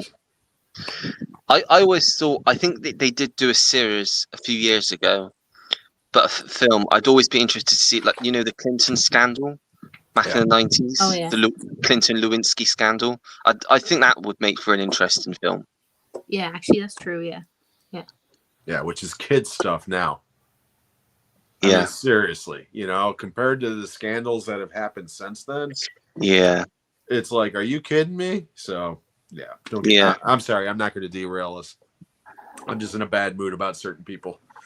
So. Understandable. The one I would love to see be done, and if they did it, I would like to wonder who they would get for the celebrity. A Bill Cosby Expo. Oh, wow. Because I mean, he was like really huge, like in the 60s and 70s, and like 80s and 90s. but I mean, when his sitcom hit in the 80s, man, that was like huge. You had, I think I read there was like 55 million viewers that watched that show weekly. Yeah. You know, that first season, and then his demise, man, was like fast and quick. And I just like to see, you know, like an honest representation of how, you know, how they would handle that. I mean, Mhm. because I mean, Yeah. he broke the black barrier with Robert Culp. I mean, there wasn't. Oh, Like, yeah. that was. So that would be kind of interesting to see that. Yeah, I'd be interested to see a Cher biopic. I think that like from Sonny and Cher, or like onwards to like not to now, but maybe to like the late 80s, or maybe up to Led Believe. such an She won her- interesting life. Starter when she was nothing, and then end it with her Yeah. winning the Oscar for Or no, Moonstruck. yeah, you could do it, or like with Believe, because Believe was huge, wasn't it? Yeah. Well, that's still around the same time. I mean, that's No, that was the that's within a 90s. couple. That was Late 90s. 90s. Oh, okay. Yeah, that was I don't know. 90s. Yeah. That song just annoyed the piss out of me, so I kind of put it out of Yeah. my head. And the other one, which they did do a TV movie in the late 80s, but I'd love to see like a proper big financed theatrical film, is Story About Karen Carpenter. I was just thinking that. I was just going to mention that too. That Yeah, was such a I good think that TV movie. what happened to her was just despicable. What her mother did to her. You could Yeah. put that on the double feature with her famine movie. Yeah, that would be great. Yeah, because I'm sorry. I'm sorry. That was bad. I remember seeing the Cynthia Gibbs TV movie. Yeah. In the late That 80s, one yeah. is so good. But it's a great TV movie. I've seen that so many times, like on Yeah. TV. I'd love to get it I on think- still, actually. I don't know if it exists, but Doing something now, like in the modern day, like doing a proper film, getting a more known cast, I Mhm. think it would make more people see it, because like I was saying the other day, because when we were driving down here, they were playing quite a bit on the car, and I said, you know what, I'd always thought that making a film about the Carpenters would be interesting, and my grandma said there's already been one. I said, that's there? I had no idea. I had to look it up. So I Yeah. think making one now, I think it would be more accessible to people. so- More people would watch it and find out about their story. They were so huge. My mom They were, yeah. My mom did not listen to that much music growing up, but she always had. And these are like dated for you guys, and you probably never even heard. But the Carpenters, Tony Orlando and Dawn, Captain and Tennille, Barry Manilow, Neil Barry Diamond. Manilow, yeah.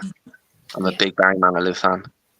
So, the Carpenters were, man, what a voice! Yeah. What a I don't think Kenny's seen this movie, but have you guys seen 1408? I've heard of it, yeah. The Stephen King movie with John Yeah. Cusack in the haunted hotel room? Yeah. Yeah. They keep using the song We've Only Just Begun from the Oh, Carpenters in that movie. Really? And it's creepy as fuck, especially towards the end of the movie because it starts slowing down. So you just, we've only just begun. And it's just creepy as hell, man. So yeah, that's a really good Stephen King movie. to It's watch that. PG-13. Samuel L. It's like- Jackson and John Cusack, isn't it? Yeah. Yeah. And I hate Great. PG-13 horror movies by But and it's large. really well done. And that one creeped me out, man. I mean, Yeah. it's really good. Cool. Stacy says, nice building design behind Ollie. Well, I can't take credit for that. I didn't design the building. Thank you. Built it himself. Michael Monroe, Mary Elizabeth Winstead, Hand That Rocks the Cradle remake premieres in October. It's real. No. That is a real thing. No. That I is- love Hand That Rocks the Cradle so much. It's one of my I favorite I read that they're fast tracking it because it only finished production quite recently. But they want to. It was originally going to be theatrical, and now they're going to put it straight to Disney Plus, and they fast tracked it to October. I want to watch the original before I watch it. I mean, both good actresses, Exactly. but there's Watch no the need for it. original. There's Yeah. no Yeah. reason for a remake. The original's No. fine. I hate these goddamn reboots. I do. Yeah. Ellery's here. Hello, Ellery. Thanks Hi, for Ellery. stopping. Hey, Ellery. Great to see you all. You're looking very relaxed, Ollie. Feeling very relaxed. Thank you, Ellery. Yeah. We have Kill Shill here. Hello, Kill Shill. Hi. Ethan All. Sorry if it's been asked. Who is getting the Nightmare on Elm Street Steelbook box set? I had mine ordered since January, but it's so expensive for that. Nah, I've got the Blu-ray set. That will do for me for now. I've not seen them all yet. I've only seen the first one, so I don't see the need in forking out a load of money for some films I might not even enjoy. I did like the first one, though. I'll probably watch them in October. I've seen the first and the third one.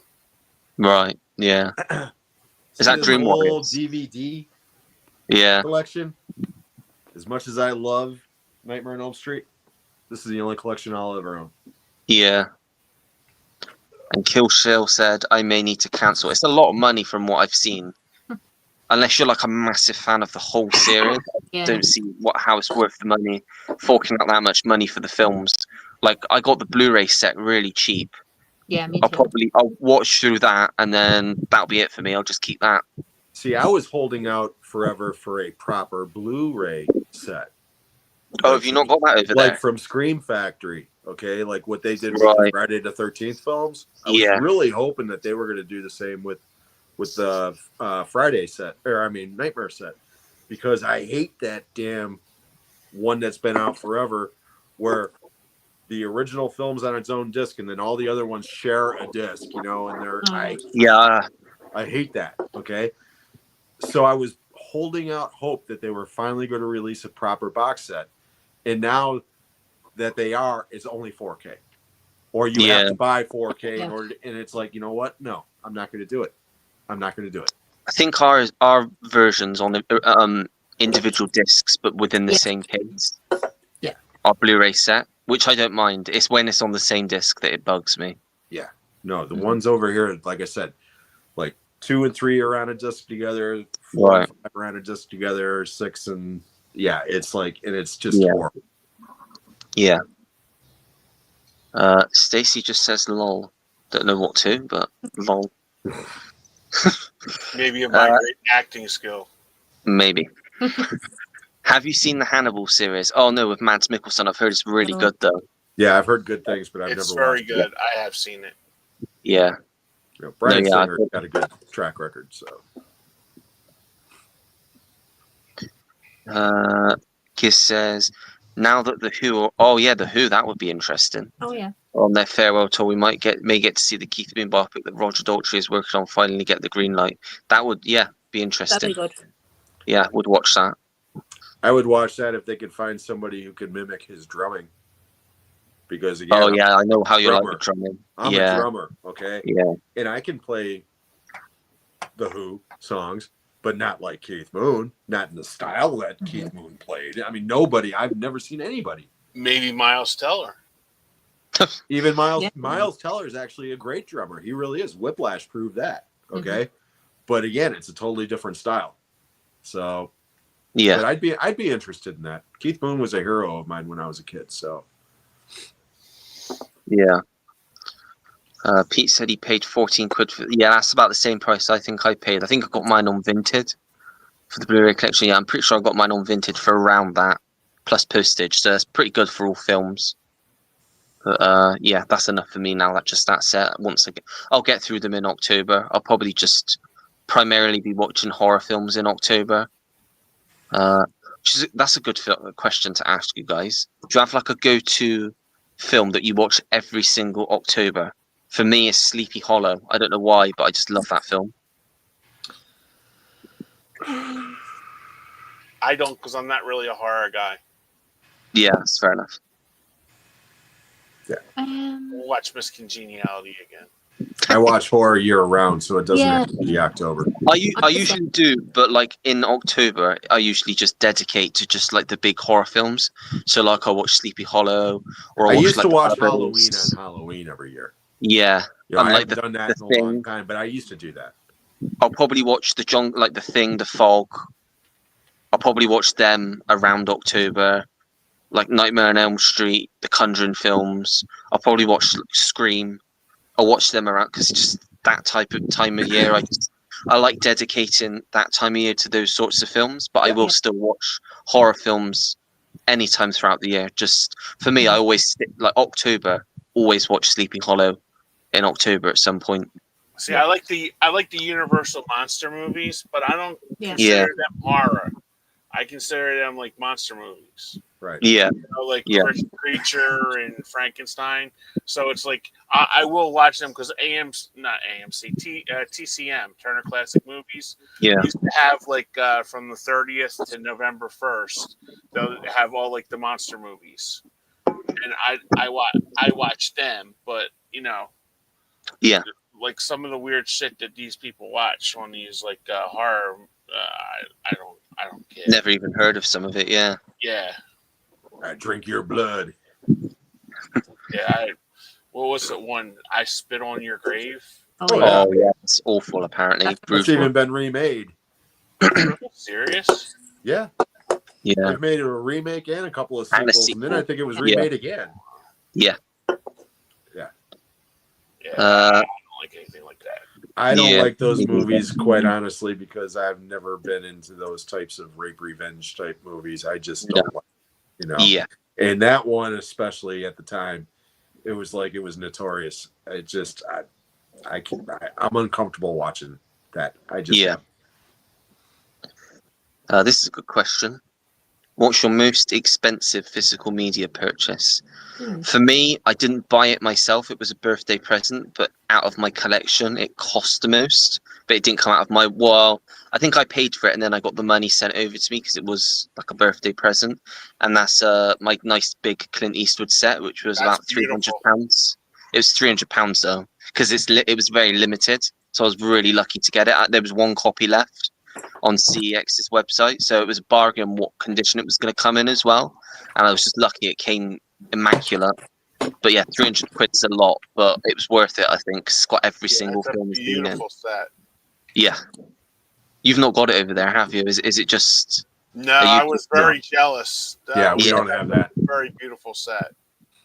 I think the one for me is the my buddy Sean. We like Godzilla movies, and he had told me about the Godzilla -1 set that came. Oh yeah. I paid I paid $45 for it because I got $20 off. Oh wow. Being a first time, person on that site, because Sean was pissed because he had to pay the $65 for it. And I said, well, just, put it under your wife's name or something like that. And he goes, wrong address. So I was like, oh, I'm sorry. So I got it for that. I mean, I like all the stuff that I get is like very bargain. Yeah. I try to do the same. Yeah. Yeah. Cause I can't see, like, I see like these other people, and God bless them. They have the money to do it. Yeah. And they're buying like boutique, like triple box sets of, God bless them, man. And I admire if you have the money to throw around like that, but I'll pay $1 for a DVD or, I prefer that. I prefer to just have the film. Movie. I just want to see the movie. Yeah, me too. I am not like, all the bells and whistles and stuff. Just give me the movie to watch. I'm fine. Yeah. That's why I think I have so many DVDs that I get, because I just want to see the movie, and some, and I'm just fine with that, Yeah. That's why I admire Jody, because Jody will go and, get the DVD, and she goes, I'm good. Yeah, I'm fine. I'm fine with DVDs. Yeah. I'm good with that, so it's just like, yeah. I've gone back to DVDs now as well. It's like, obviously still Blu-rays, but I'm not really getting 4Ks anymore either. And plus, they have nice special features on there too. You get nice booklets in some of these DVDs as well. Mm-hmm. Yeah, it was like they took more care of them, like on the DVD, than they did with like the Blu-ray. Because I think they're just putting that out because everybody wants the next big thing. Yeah. 8K or 20K or something like that. Nobody's never happy with what, and it's like, if I can pay $1 at a charity store for a DVD that I haven't seen like in years, I am happy with that. I don't need to pay $90, just so I can prove, to the next guy and just go, hey, I got the triple 4K of this one. Look at the poster. Look at the, I don't need that shit. Especially if you're just gonna watch it once. Like when you're collecting so many titles, like how many times realistically are we watching every single movie? Exactly. Well, Unless it's like your favorite movie, like Uncle Buck's my favorite movie. So Yeah. I did buy the 4K when it came out. Yeah, You know? there's definitely exceptions that you Yeah. get, the ones you're going to watch all the time. But for like a blind buy, like I'm happy just to pick up the DVD, and if it becomes my favorite movie, then I'll upgrade it at some point. You're But exactly I'm not, right. Yeah. Jodie, what's your most expensive purchase? Yeah, I don't spend like a massive amount on like individual titles. I don't want to know how much I've spent over my lifetime, but I don't tend to spend a massive amount just picking up individual titles. But I did. This is like a childhood favorite of mine. So I got this a couple of weeks ago and it was €60. So like really pricey, but you can't get it in Ireland, and it's the complete Rugrats. Oh, okay. So this was my childhood show, and so it like has like a lot of sentimentality to me, and then like I want my kids to watch it in the future, like, and I know it's going to be treasured. So that was like probably 60 is probably the most I probably spent on one release, I think. That's good. Yeah, Nice. I know I'll get the use out of it over the years. So yeah. Jim, do you have anything? Yeah, excuse me, probably the Friday the 13th box set. Oh yeah. Scream Factory. When it first came out, it was retailing for like $200, and I didn't pay that. I ended up getting it on eBay with shipping. I think it all told it was like 140. Yeah. But again, there's 12 movies in that damn thing, so it's like $10 a movie, and I love that set. I don't love all the movies in it, but just the presentation and everything else. Yeah, I that's probably one of my favorite things on my shelf. So yeah, it's worth it to me. Yeah. Yep. Fair enough. Pete says, I've also spent a small fortune this month on Blues and 4Ks. Need to curb that spending. Yeah, I got paid yesterday, and I've not actually, with my own money, bought a DVD or Blu-ray in about 3 weeks, which is pretty good for me because I usually get stuff every week. And I think obviously whilst I'm away, so like sort of the next week and a half, I won't order anything online or anything. And I'm going to try and go hopefully to the end of the month and just not order anything, just get some stuff. Because obviously I got those massive boxes a couple of weeks ago, which there's some decent DVDs in there. So I want to try and get the stuff that I need to watch down a little bit. And then I might get a few things that I want, like the Wild Geese, like stuff like that I've been recommended. I might pick little bits up here and there, but I'm still going to try and go, I'll say at least a week when I get back from my holiday. And then there's only another week or so until I get paid again. So getting a few things, it's okay, but it's an expensive month for me this month because we've got the London Film Festival early next month. Oh, cool. And they show certain films from the festival at specific venues around the country. And there's one in Bristol by me. So I've been the last 2 years, and last year I got to see Anora there, ages before it came back out. Ask Kenny how he feels about that movie. You better say you like it. It's basically like a porn movie to me. It's like we have Cinemax. I don't do good with all that. Yeah, fair enough. I'm not. That makes me uncomfortable watching. Yeah. Like that, and it's just like when I watched that, I was like, this is like a Cinemax movie that I used to watch in my 20s. You know what I mean? Yeah. And it's like I can't. I mean, after watching her and then watching Demi Moore, I cannot believe Demi Moore didn't win. I am baffled by that. Yeah. Yeah.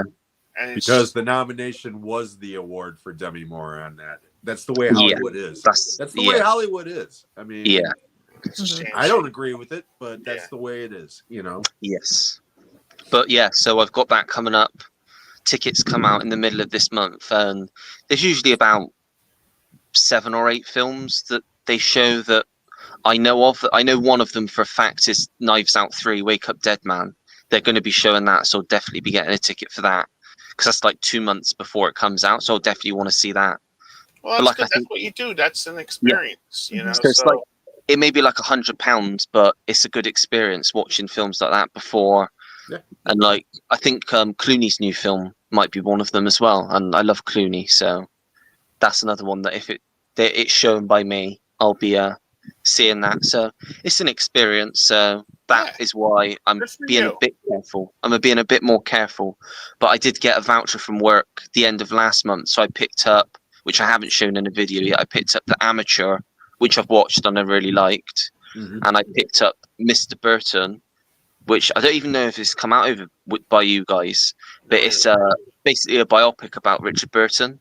Oh, no, never heard of it. And how he was he became famous because basically he took on that name that wasn't his name before. Really interesting. Like, I've not seen it yet, but it's really interesting story. But Scott, do you know Toby Jones? Oh yeah, I love Toby Jones. He's the lead in it. He plays like Playing his Richard Burton. No, he plays like his mentor. Oh, okay. That takes him in. He takes him in. It's a Toby young Jones man. is a great actor, but I was going to say that's a hell of a CGI action.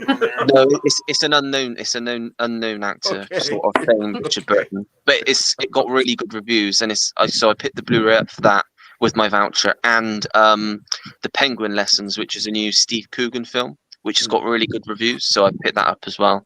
So that's the last. But again, that was with a voucher that I was given, so I didn't pay any money for that. But gonna just try and keep the spending low this month, I think.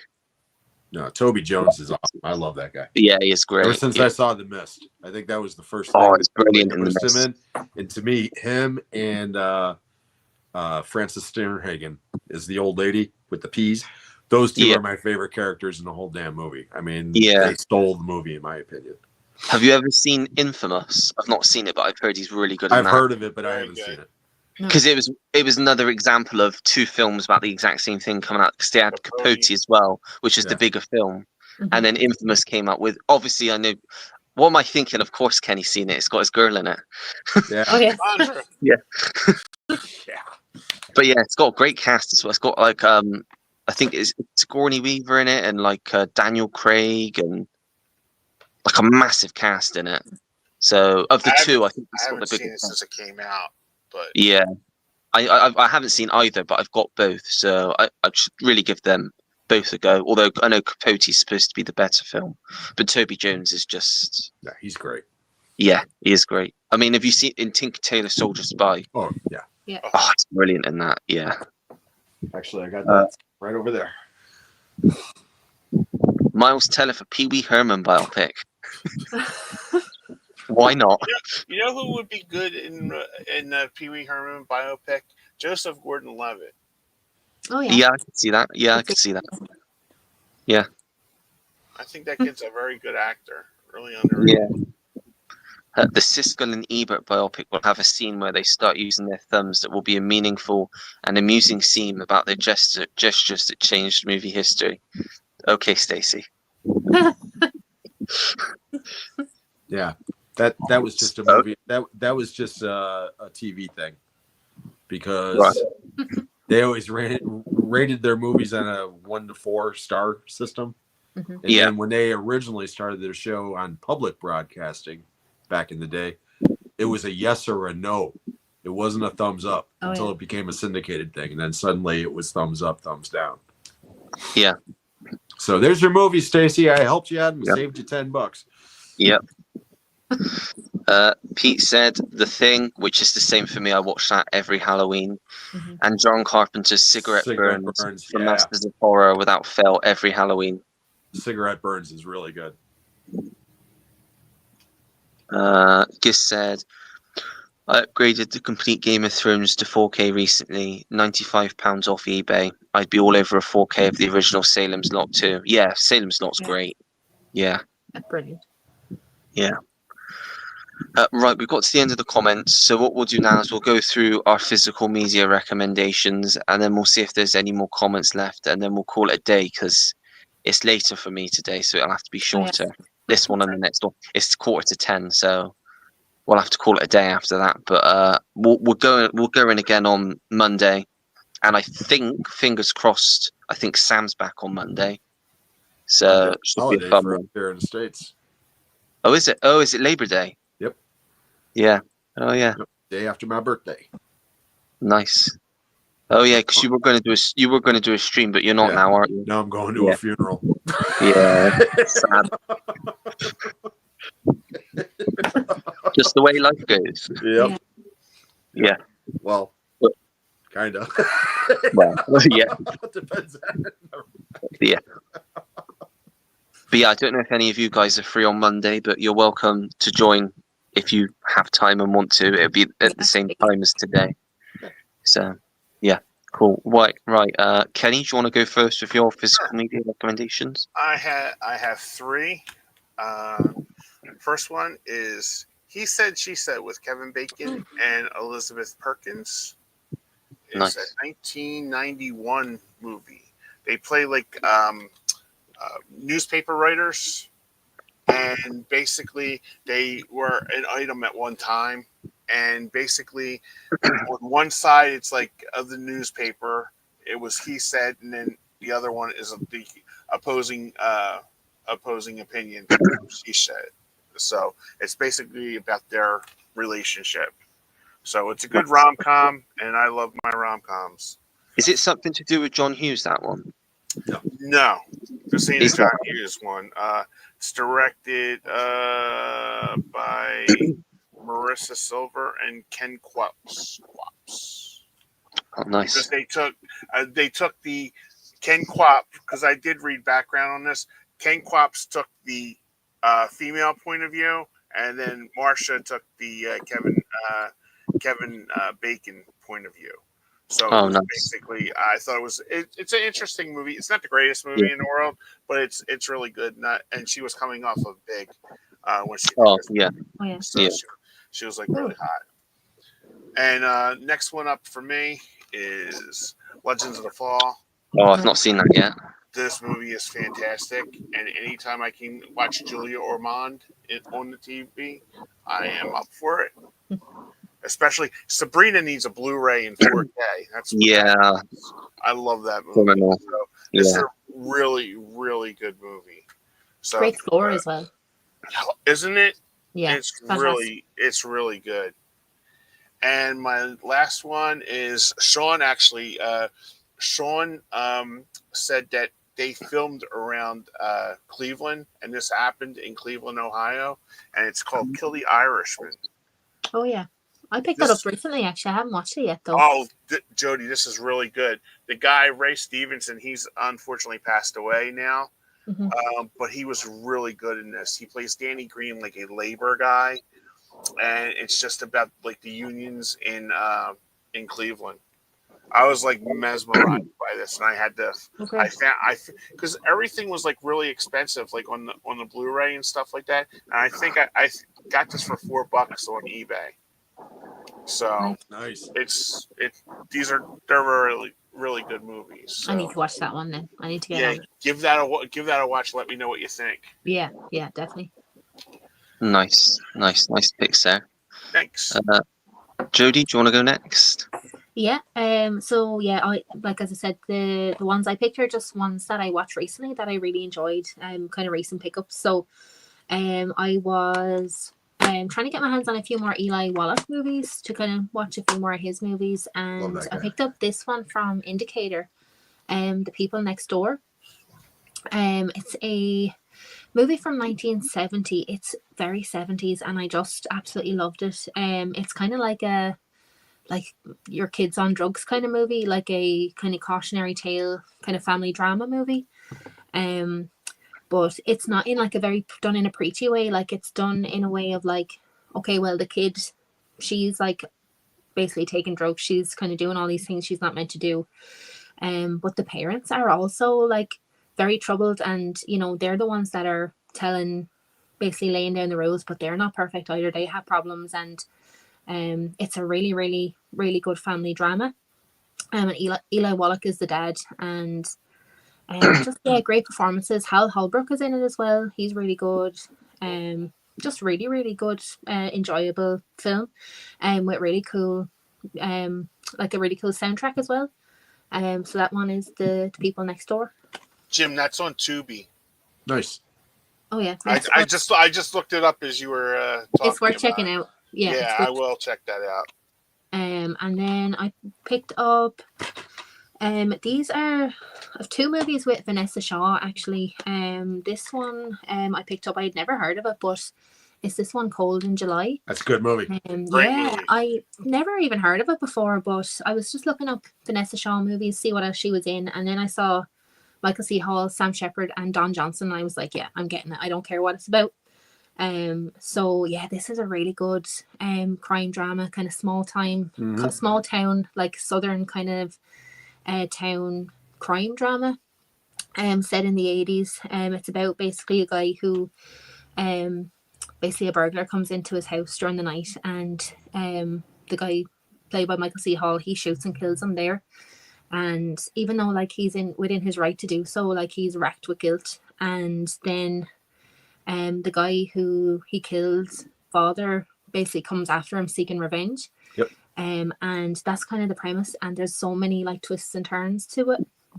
And then what's really cool as well, it's like 80s and set in like a very kind of like conservative kind of town, but there's this like 80s kind of synth soundtrack in the background, and it's just like really cool. And it's weird, but it worked for me. I don't know why.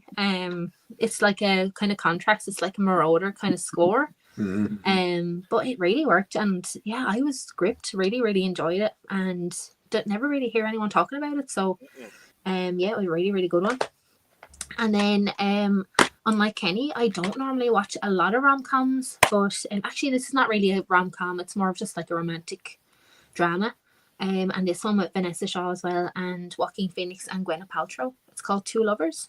Oh, I haven't seen that. Oh, is that James Gray? James Gray, yeah. Yeah, I like James Gray, So yeah.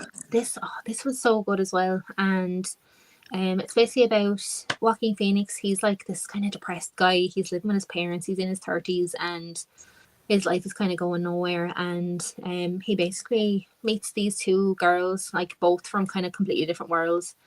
You've like your girl who is, she's the daughter of a businessman, very well to do, very, she's like the girl you should settle down with. And then he meets Gwyneth Paltrow, who is like the troubled kind of girl who goes for the wrong guys and makes bad choices and all that kind of thing. So he finds himself in a relationship with both of them.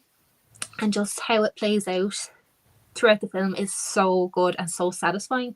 The ending is just fantastic, and all the performances are excellent. So yeah, another one I had never heard of before, but really strong. Really enjoyed it. So yeah, another one you should definitely check out if you come across it. Yeah. Oh yeah. Yeah. I'll watch that tonight. It's on Netflix. Oh yeah, definitely watch it. It's great. Nice. Jim, what have you got? Okay, well, last time around I went with a single director, Peter Hyams, and recommended 3 films from him. So I decided to go with the same type of thing here, and I decided to pick Carl Reiner. Oh, and I decided to go with 3 out of the 4 collaborations that he had with Steve Martin. Oh, did you go for the big one?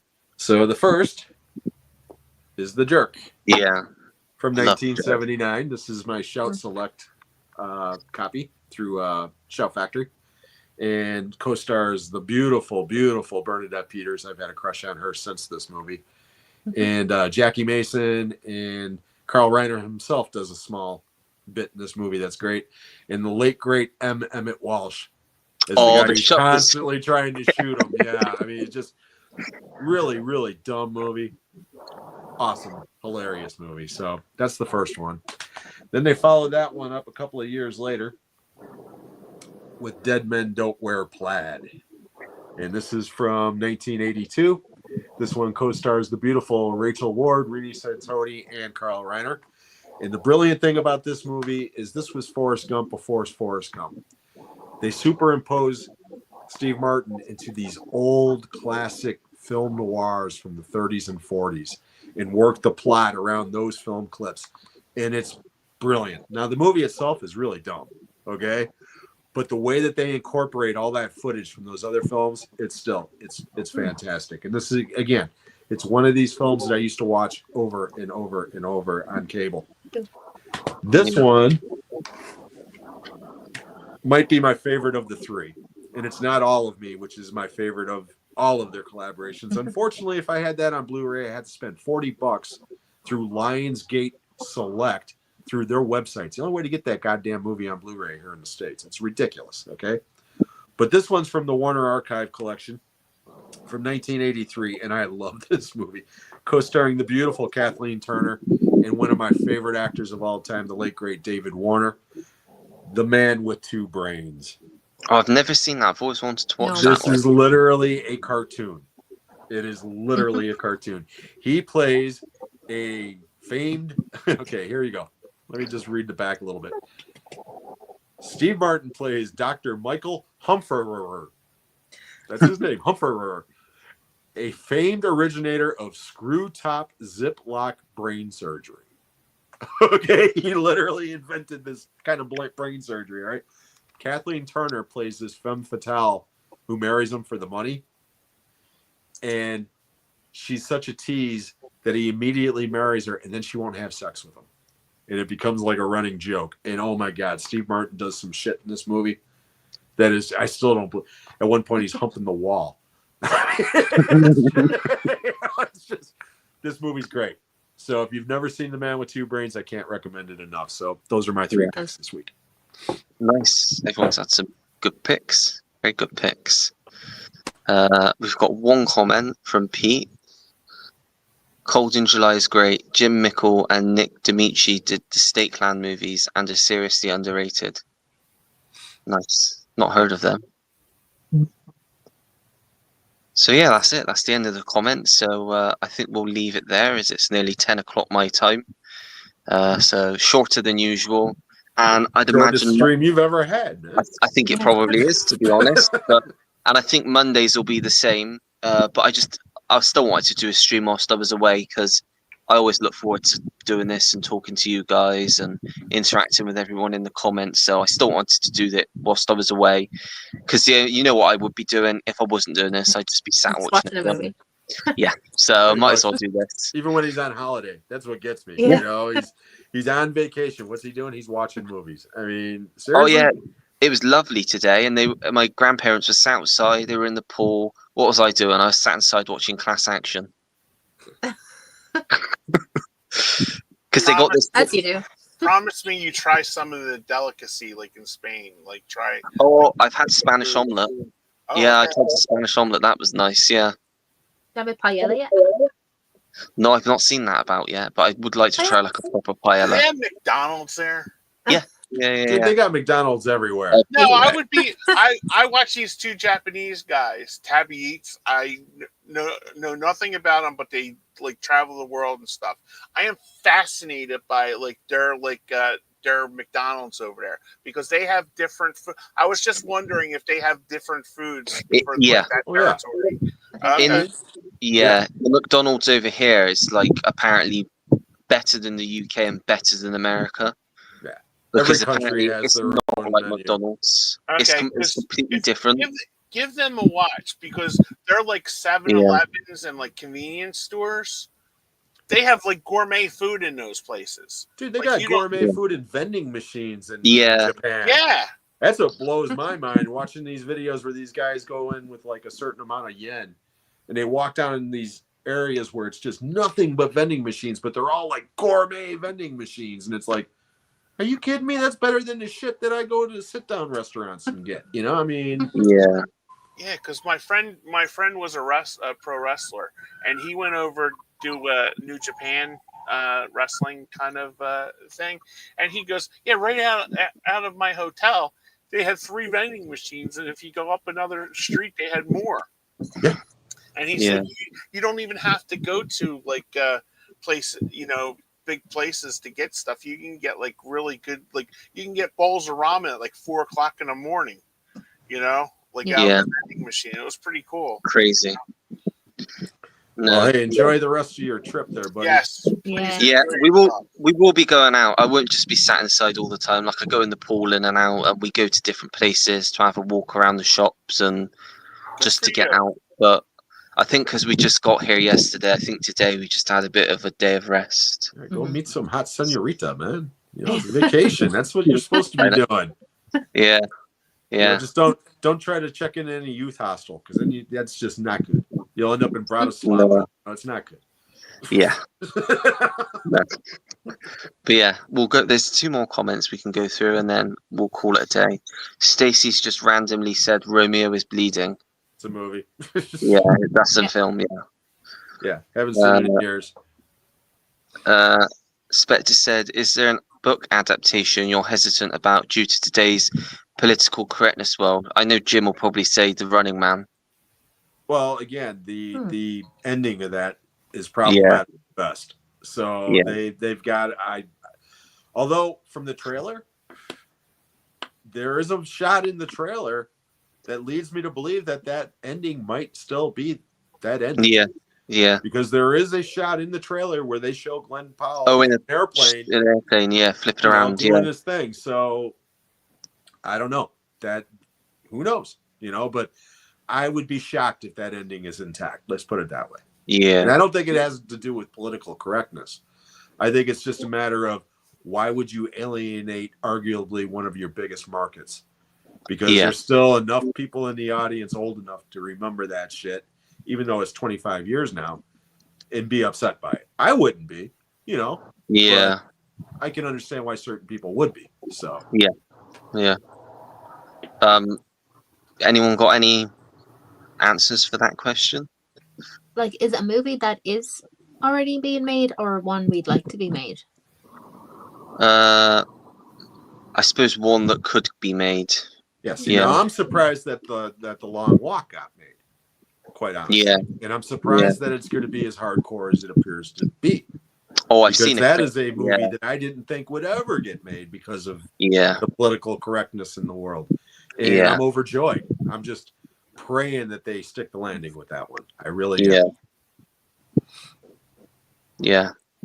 Anyone got anything else or? No. No, I'm not even a big reader, so I can't even think of any. Yeah. There is another book from Stephen King that I would love to see made into some sort of project, but I don't think you can make it into a movie. You'd have to make it, because the plot is so big, you'd have to make it into like a limited series of some kind. Okay, like a cable type thing or a streaming type thing. But it's called Insomnia. Okay. And it's about an old man who every night sleeps less and less. And he starts going to bed earlier, not falling asleep, and then waking up earlier. And then he starts timing it. And pretty soon he gets to the point where he's sleeping 7 minutes a night, 6 minutes a night, 5 minutes a night. Pretty soon he ain't sleeping at all, but then he starts seeing shit. And he doesn't know if it's because he's, losing it, or because there's a new sense of reality because he hasn't slept. And it goes into some crazy places. But the ending of that book, kind of like the ending of The Running Man, involves a guy hijacking a plane and crashing it into a building. But in this case, it's a politician having a pro-abortion rally. Oh, wow. And I don't think they would ever work that into a major production. Pro-abortion or anti-abortion, for that matter. Anything to do with that, I think, would be considered too much of a hot topic to even put in a movie. You know what I mean? Yeah, definitely. They're the topics you should put in movies, though. Like, you should confront. Get people talking. Movies are art. They're supposed to confront hard issues. Art reflects life. Yeah, it's supposed to. But it doesn't. Movies are too neutered, in my opinion, now. Well, again, it goes back to the argument that I've always said. It's the reason why. It's not because of lack of imagination or creativity. It's because all of the studios and streaming services are now owned by corporations. And everything is done strictly with business numbers involved. It has nothing to do with quality. It's just, how are we going to sell butts into a seat or into a streaming service? How do you do that? You regurgitate the same product over and over and over. Kenny was asking, is there a McDonald's in Spain? Of course there is. You know why? Because McDonald's are everywhere. You can't fucking get away from them. They're everywhere. That's the way Hollywood is. It's McDonald's. You know what you're going to get. Yeah, definitely. Pete said, have a good one, guys. Thanks for joining, Pete.